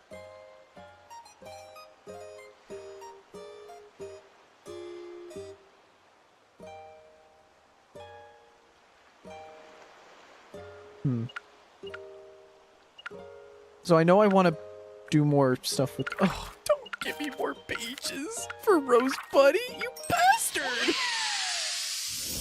Oh wait, what if I use a flower crown? What if I do that? Whole swarm hit with a single egg. Damn. Really gonna hit me with that, huh? That's fucked. It's fucked up. Alright.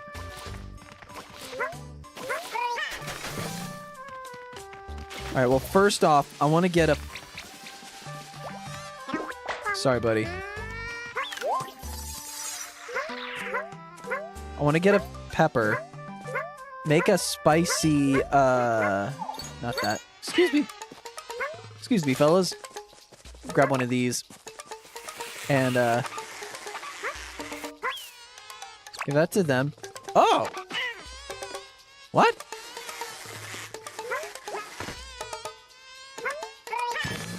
Thank you. Well, I have a used up pepper now. Interesting.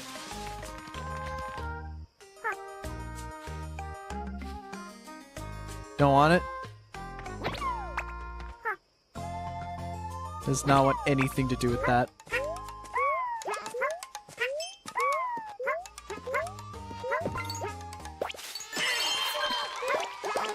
Well, what happens if an apple picks up a... What happens if you have a pepper? Anything different? Nah, just the same. Okay.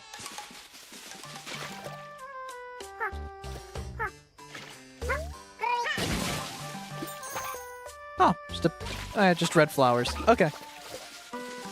Fair enough.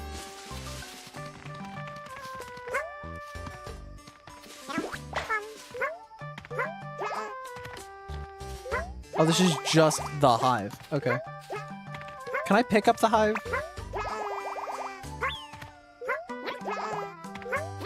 No. Okay.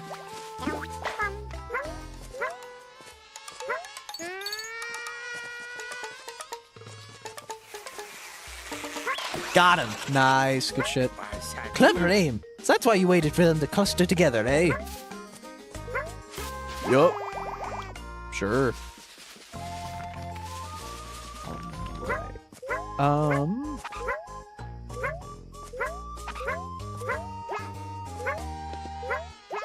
Covered in honey.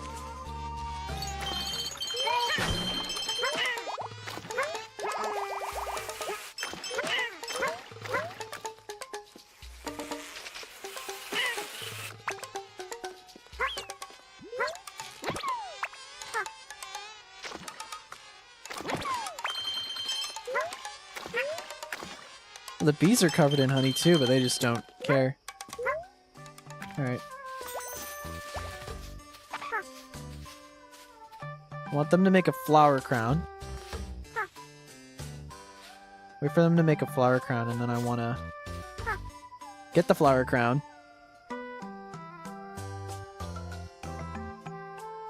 Can you give me the flower crown, buddy? They're just very happy with motherfucker. That's messed up. I'm your honey brother, and you just did not allow me to have my flower crown. It's messed up.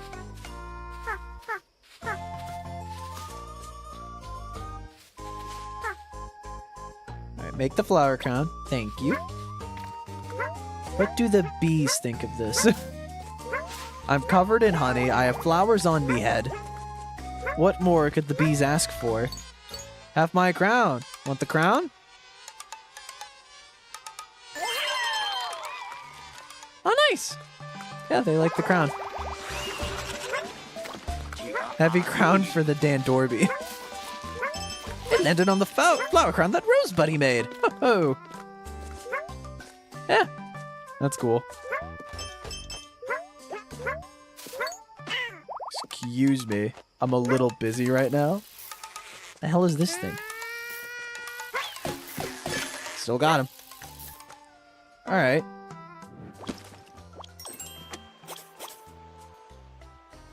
It's pretty.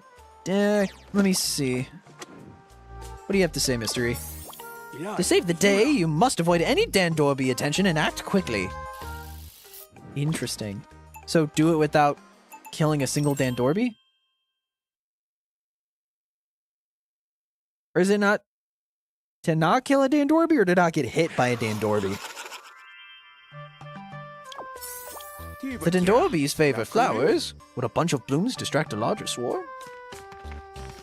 Oh, okay, so it wants me to... I think I can figure that out. So, you're with me.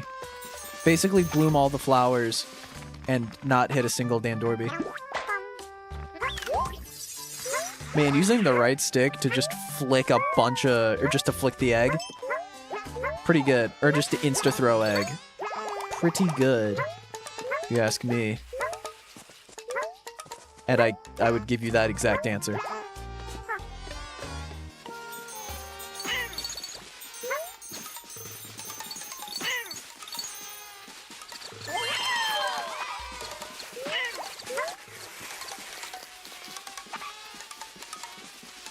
Does really not count? Okay. I guess I have to distract... Oh, literally distract him with all of these. Save him with all of these.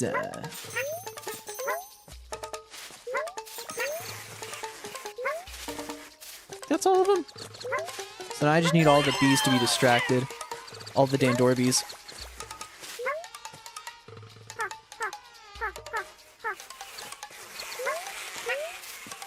Get these guys over here.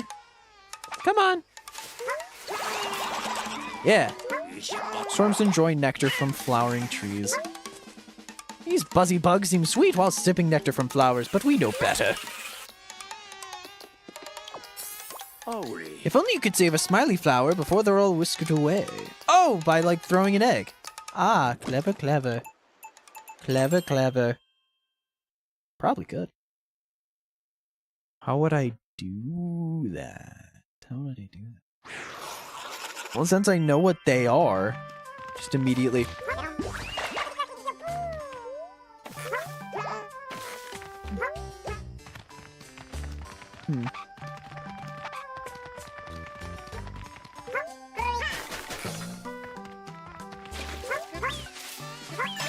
Like that? Oh, what quick reflexes you have. How many dandorby hives are hanging in this habitat, I wonder? Okay, so eat all the dandorby hives. So like, yoink.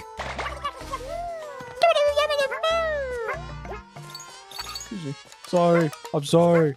Excuse me, dandorby. I apologize for the intrusion.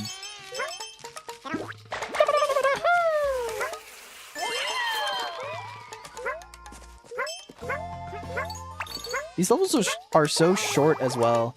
They're so... It's nice and brief. Ow. That was not nice. You're lucky I'm not allergic. Otherwise, I'd sue, probably. Bees, I'm busy. Bees. Frick off, bees. I like money. Money.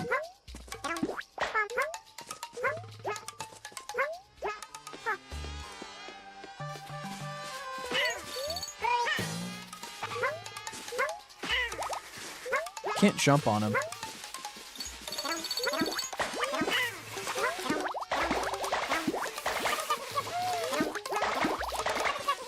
Go, Yoshi, get out of there, Yoshi. Run for the hills! Run for the hills, Yoshi. We have to eat all of the hives, Yoshi. You think the hives are so yummy. Oh, wait. There we go. Removed all the hives, hell yeah. You've removed every Dandorby hive in the area. Good show. Could squeeze through there. Okay, yeah. Not what I wanted. To save the day, you must avoid any Dandorby attention and act quickly. Interesting. Avoid any Dandorby attention and act quickly. So just like, how though? Like that?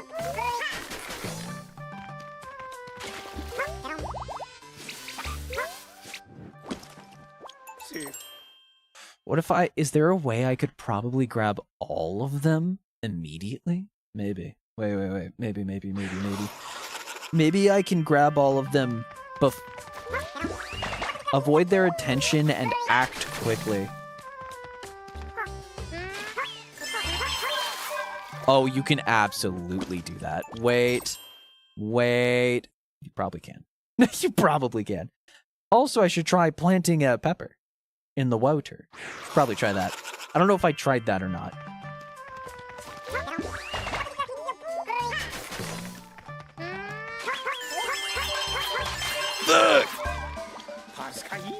Oh, saved all smiley flowers before abduction. You're amazing, Yoshi. This battle was won before it even started. What's the Dandorby population in this area? How could we keep track? By eating them. By eating all of them. We eat all of them. Oh. I'm sorry, buddy.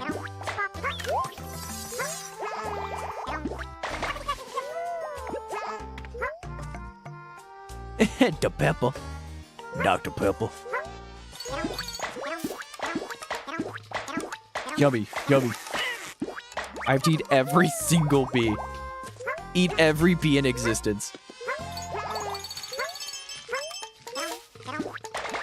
Eat every bee that's ever lived on the planet. Blah. Num. This is literally just like the bees in Mario Sunshine, actually. If you guys know, like in Mario Sunshine, there's areas where you have to, like, for the 100 coin challenge in a lot of the worlds, you need to, like, eat, like, little hives full of bees because all the bees are, like, 1 coin each or something. No. Join your brethren in egg hell. Do it or else. Also, get a pepper. Get the pepper. And I want to plant it. Pepper plant. Ooh. Sick. So now I have an extra pepper plant. Dr. Pepper. Planter. Spurt. Coca-Cola. Spurt. Oh, this is going to be a laborious task, isn't it? Nub. Hey, excuse me. Rude, I'm trying to eat you, okay? Give me some freaking slack, yo. Hey, stop, I'm trying to eat your home, and then you. Oh, I'm so fucking fat. Oh, I'm so fucking fat. Oh, it's so good though, I'm so fucking fat. Excuse me. Oh.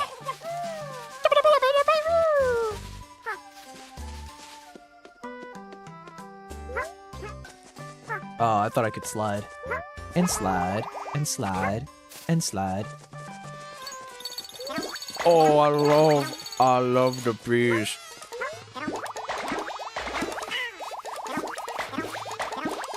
Look at all of the bees.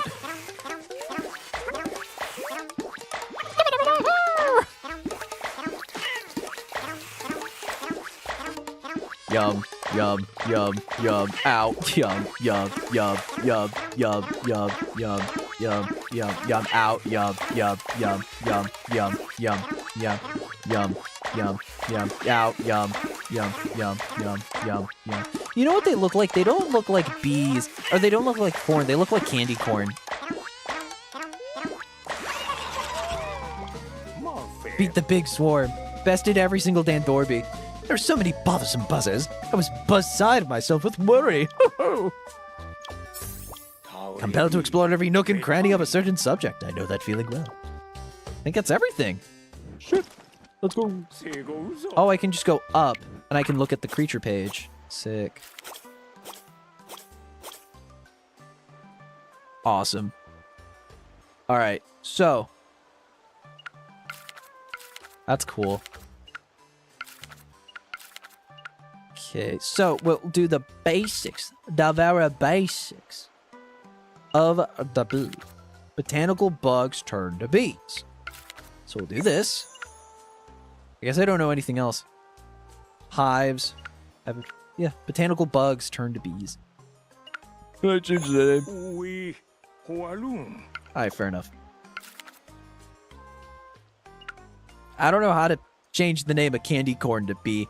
I don't know. They look like little candy corns. I like them. They're cute. I like them. Very simple, but they look like little candy corns. Let's see. Is there like a theme I can find? Smiley flower saved. I could put all the smiley flower tasks in one. Let's do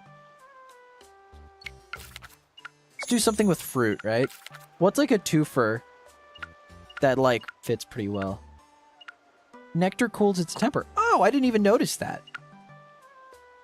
That's cool. I could definitely do a page all about the smiley flowers. I know that.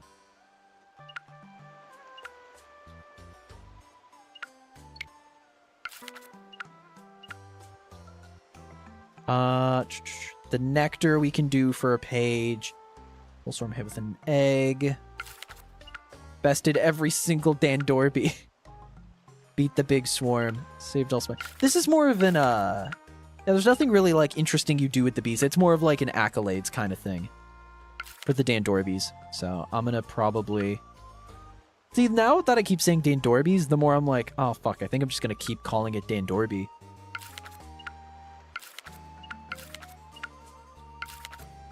Alright, flocked to fruit. Let's just focus on fruit for now. So, flock to fruit. Slurped up a swarm.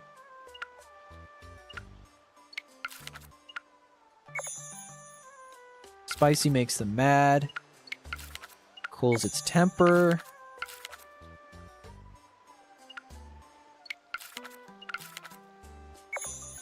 Do that at least. Now I get to just kind of fuck around and swarm.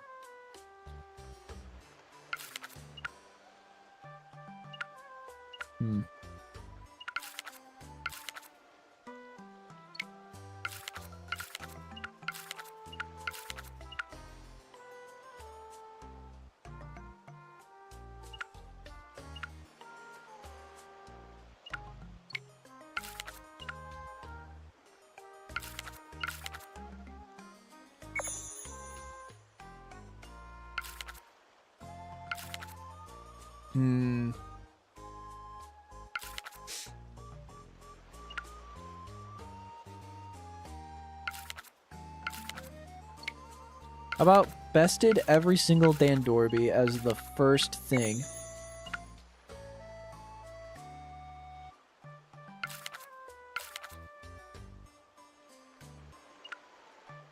Wait, where's the fruit one? There was a fruit. There's an extra fruit one, wasn't there? Yeah, flock to fruit. There we go.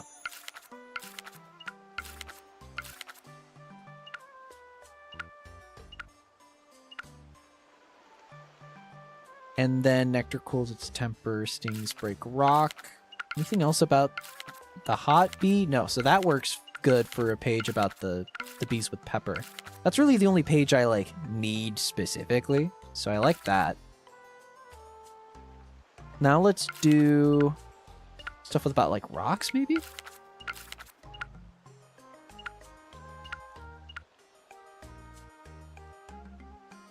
Ah. Is there anything else about rocks?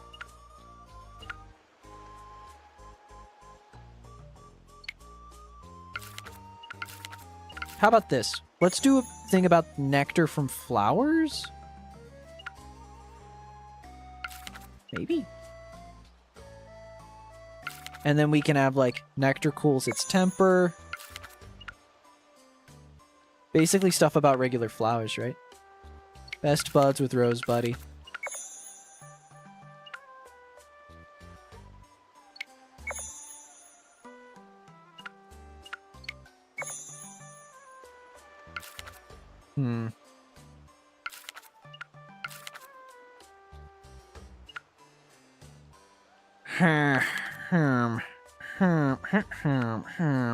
I don't know what to do. We can do a page all about the hives. I know that. So let's focus on. So we've got swarming with the nectar. Nectar cools its temper, and best buds with the Rose Buddy. We could also do a page with the flower crown. Honestly, the flower crown and the heavy crown should be its own page. So that should be like this, right? That fits. And then what else would we do for the nectar then? Could also just do one. Could also just have it be one page. Could, should, would. Could also just have covered in honey. That could just be it, yeah.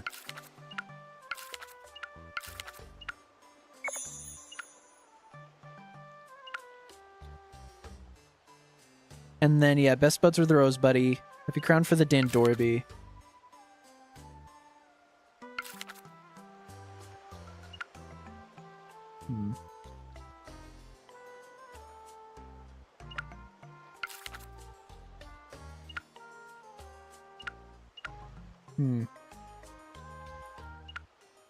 Remove the hives from inside the cave. I think best did every single 𝒕𝒊𝒏𝒈. Just because I can't think of anything else.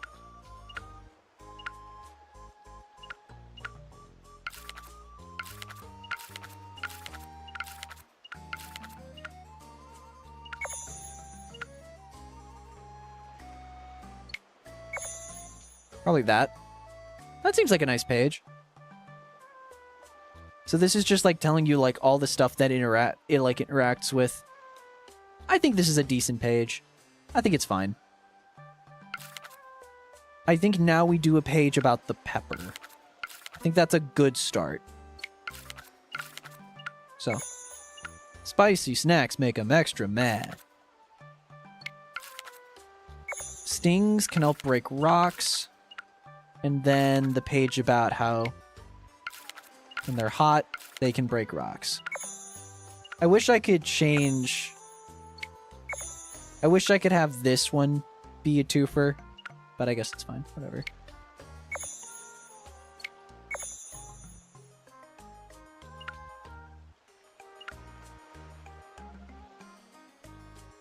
Ah, I wish I could arrange this a little bit better. That looks a little better. A little more pleasing to the eye. Alright, what else do I want to do for interactions? Flock to fruit.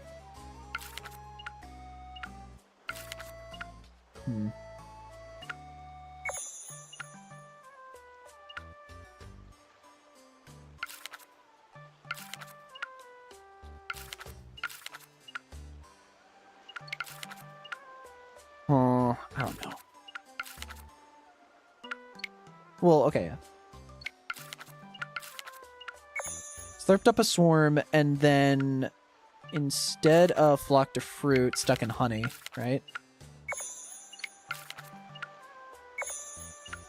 So that works together. And then I can do... beat the big swarm. That feels right.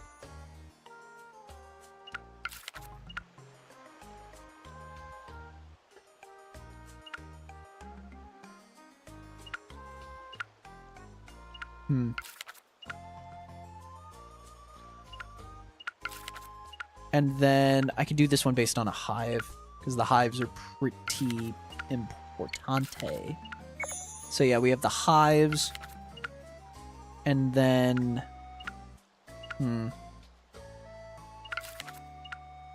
Oh, removed all the hives.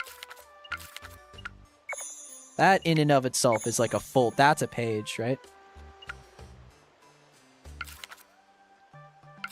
So I feel like that's the next important thing outside of like the basics of like what the thing is, right? So you know, I feel like the hive is like the most important part. I feel like this is good in the basics page.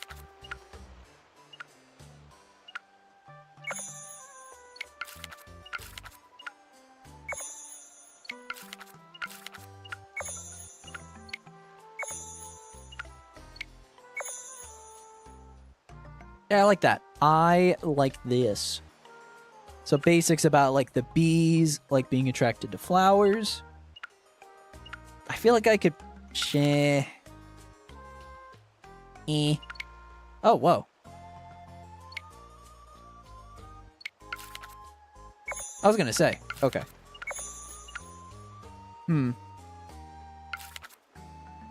This music is very fantasy life coded, by the way.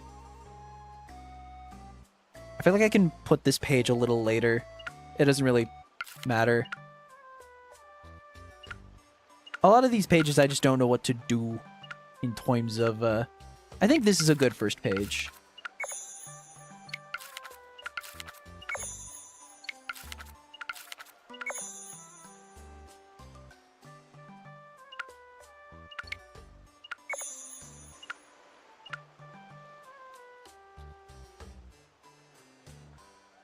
Yeah, it's kind of cool.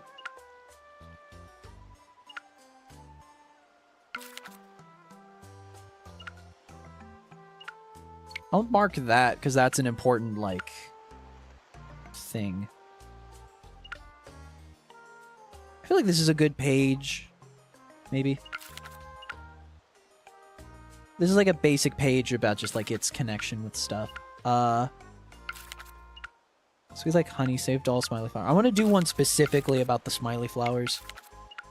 I think this next page. So I think what I'll do is I'll have a page dedicated, like, just entirely to the smiley flowers. There you go. Okay.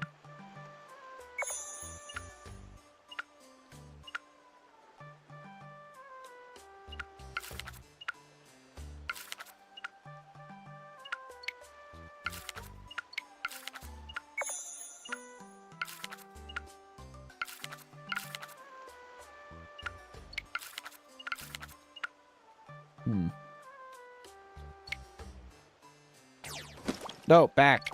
Put me back. I'm not done. We'll be back. I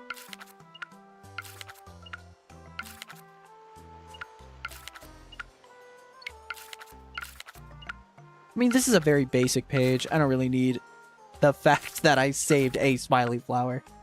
I think I'll be fine.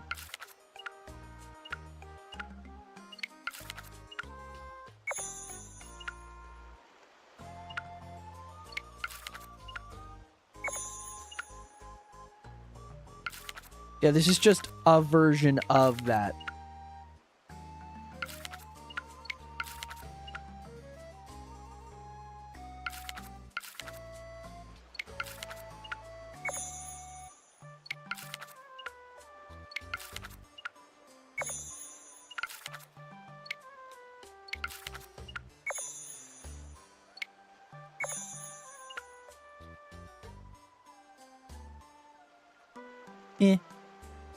Not my favorite page, but I think I did the best I could with the current info on the Dandorby, I would say. Stubborn stingers that don't give up. Only when one remains. Bested every single Dandorby. Just like a good first impression. Shows up like how the Dandorby interacts, like the basics of interaction that might be important. Got a page on specifically the hives, and then its interaction with rocks and how its aggression can break the rocks. A simple like 1, 2, 3. Flocked a fruit, slurped up a swarm. Because again, that just interacts. And yeah, beat the big swarm. Just to show like a way to defeat a swarm is by just throwing fruit at him. And then some basic interactions here. Just talking about like trees and it's like nature, I suppose. Seemed so sad that the smiley flowers could be rescued so simply. They seemed sad that the smiley flowers could be rescued so simply and skillfully. Hell yeah. I feel like that would be way better for a first page. What I could do.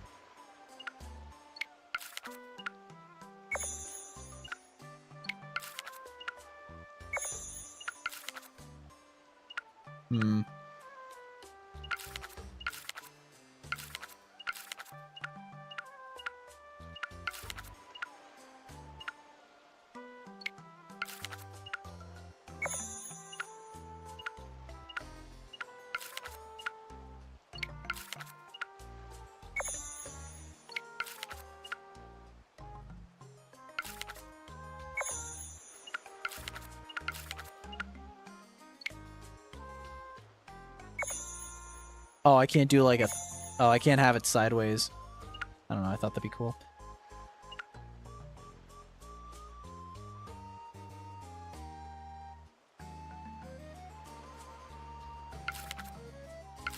I just feel like that would look way better on this page.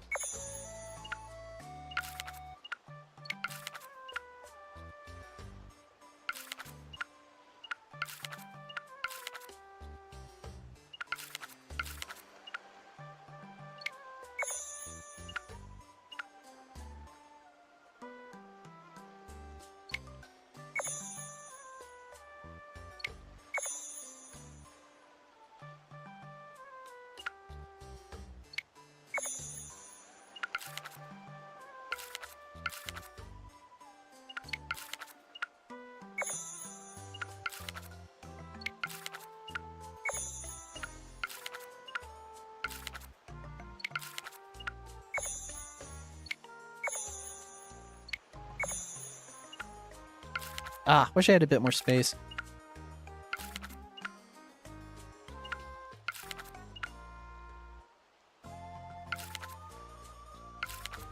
I do like these first few pages, though. These are nice.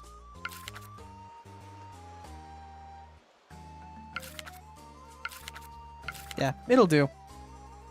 It'll do. It'll do. I gotta update my pages here.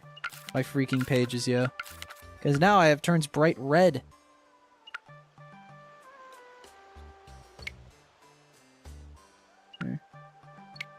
Because now I gotta figure out how I put this here. I guess I could move that away.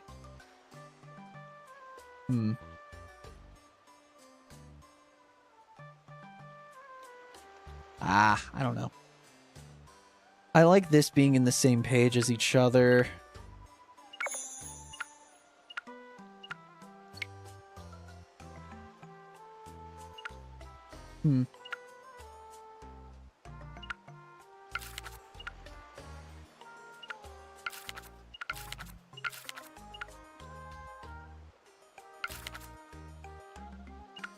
Yeah, I guess it doesn't matter. I think this is much more important. So.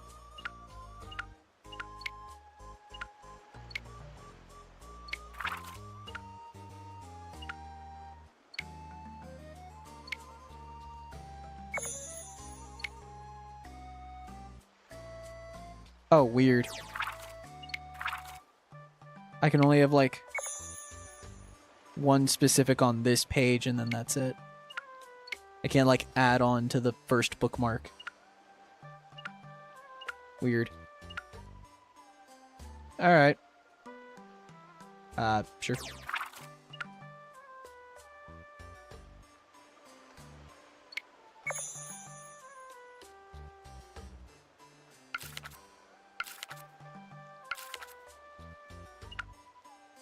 Oh, predict a discovery.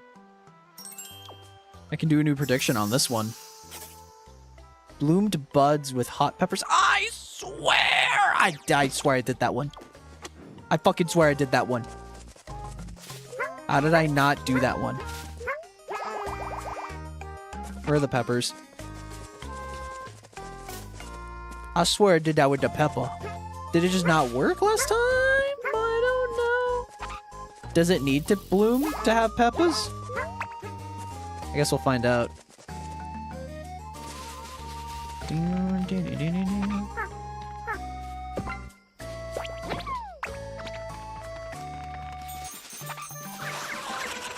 Oh, I'm dumb. I forgot. Alright. There we go.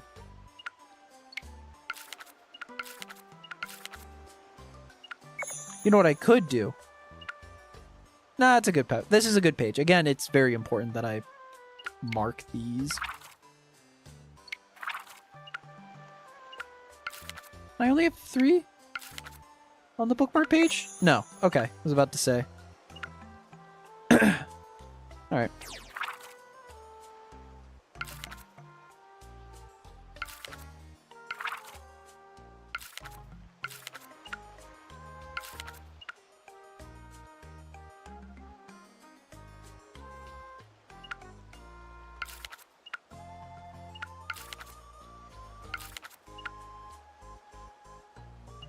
Alright.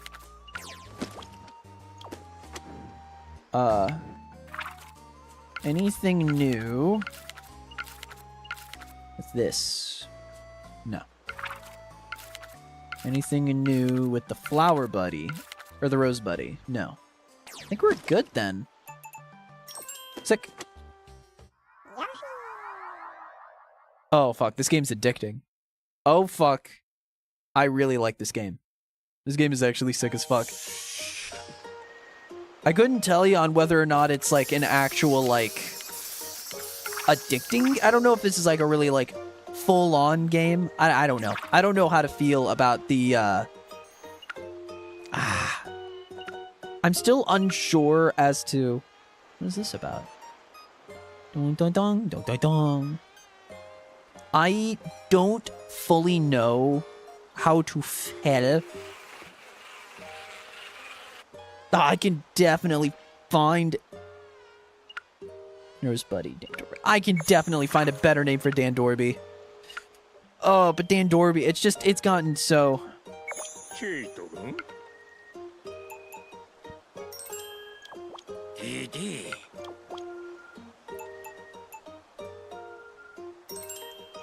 Let me think. I want to end the stream by thinking of a good. They look like candy corn. It's like I can't unsee it as candy corn. But how do I turn candy corn into bees? I'm trying to think of like a candy corn.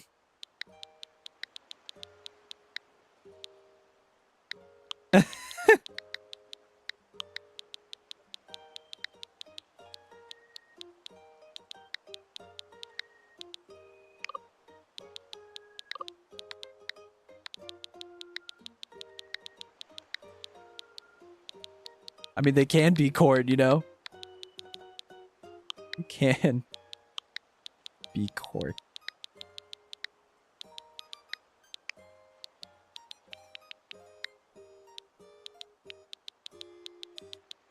They can be corn.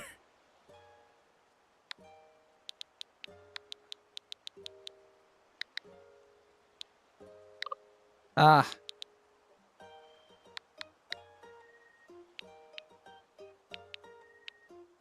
They can be corn. I don't know. I like can be corn. I don't know why can be corn is... I like that.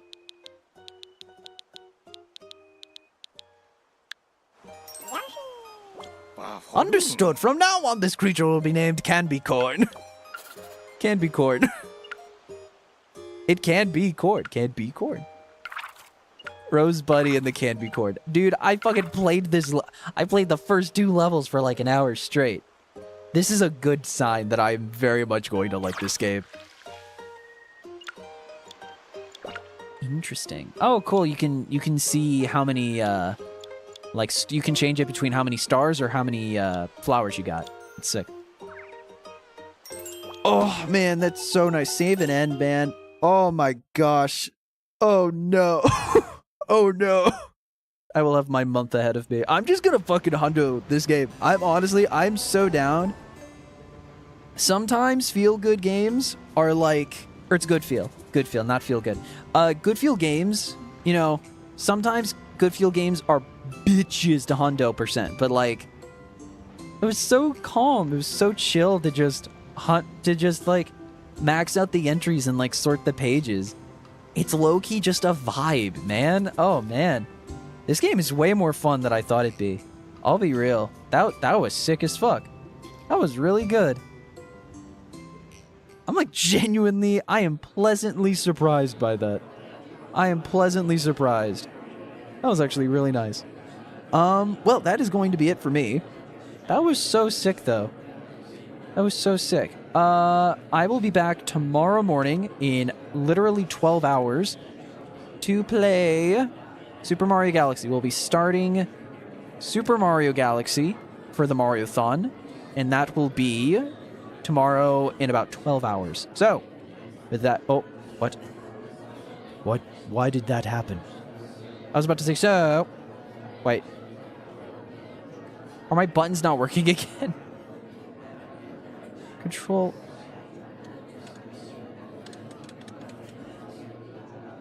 What?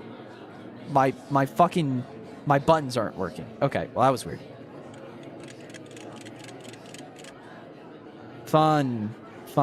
Okay, for some reason my shortcuts are weird.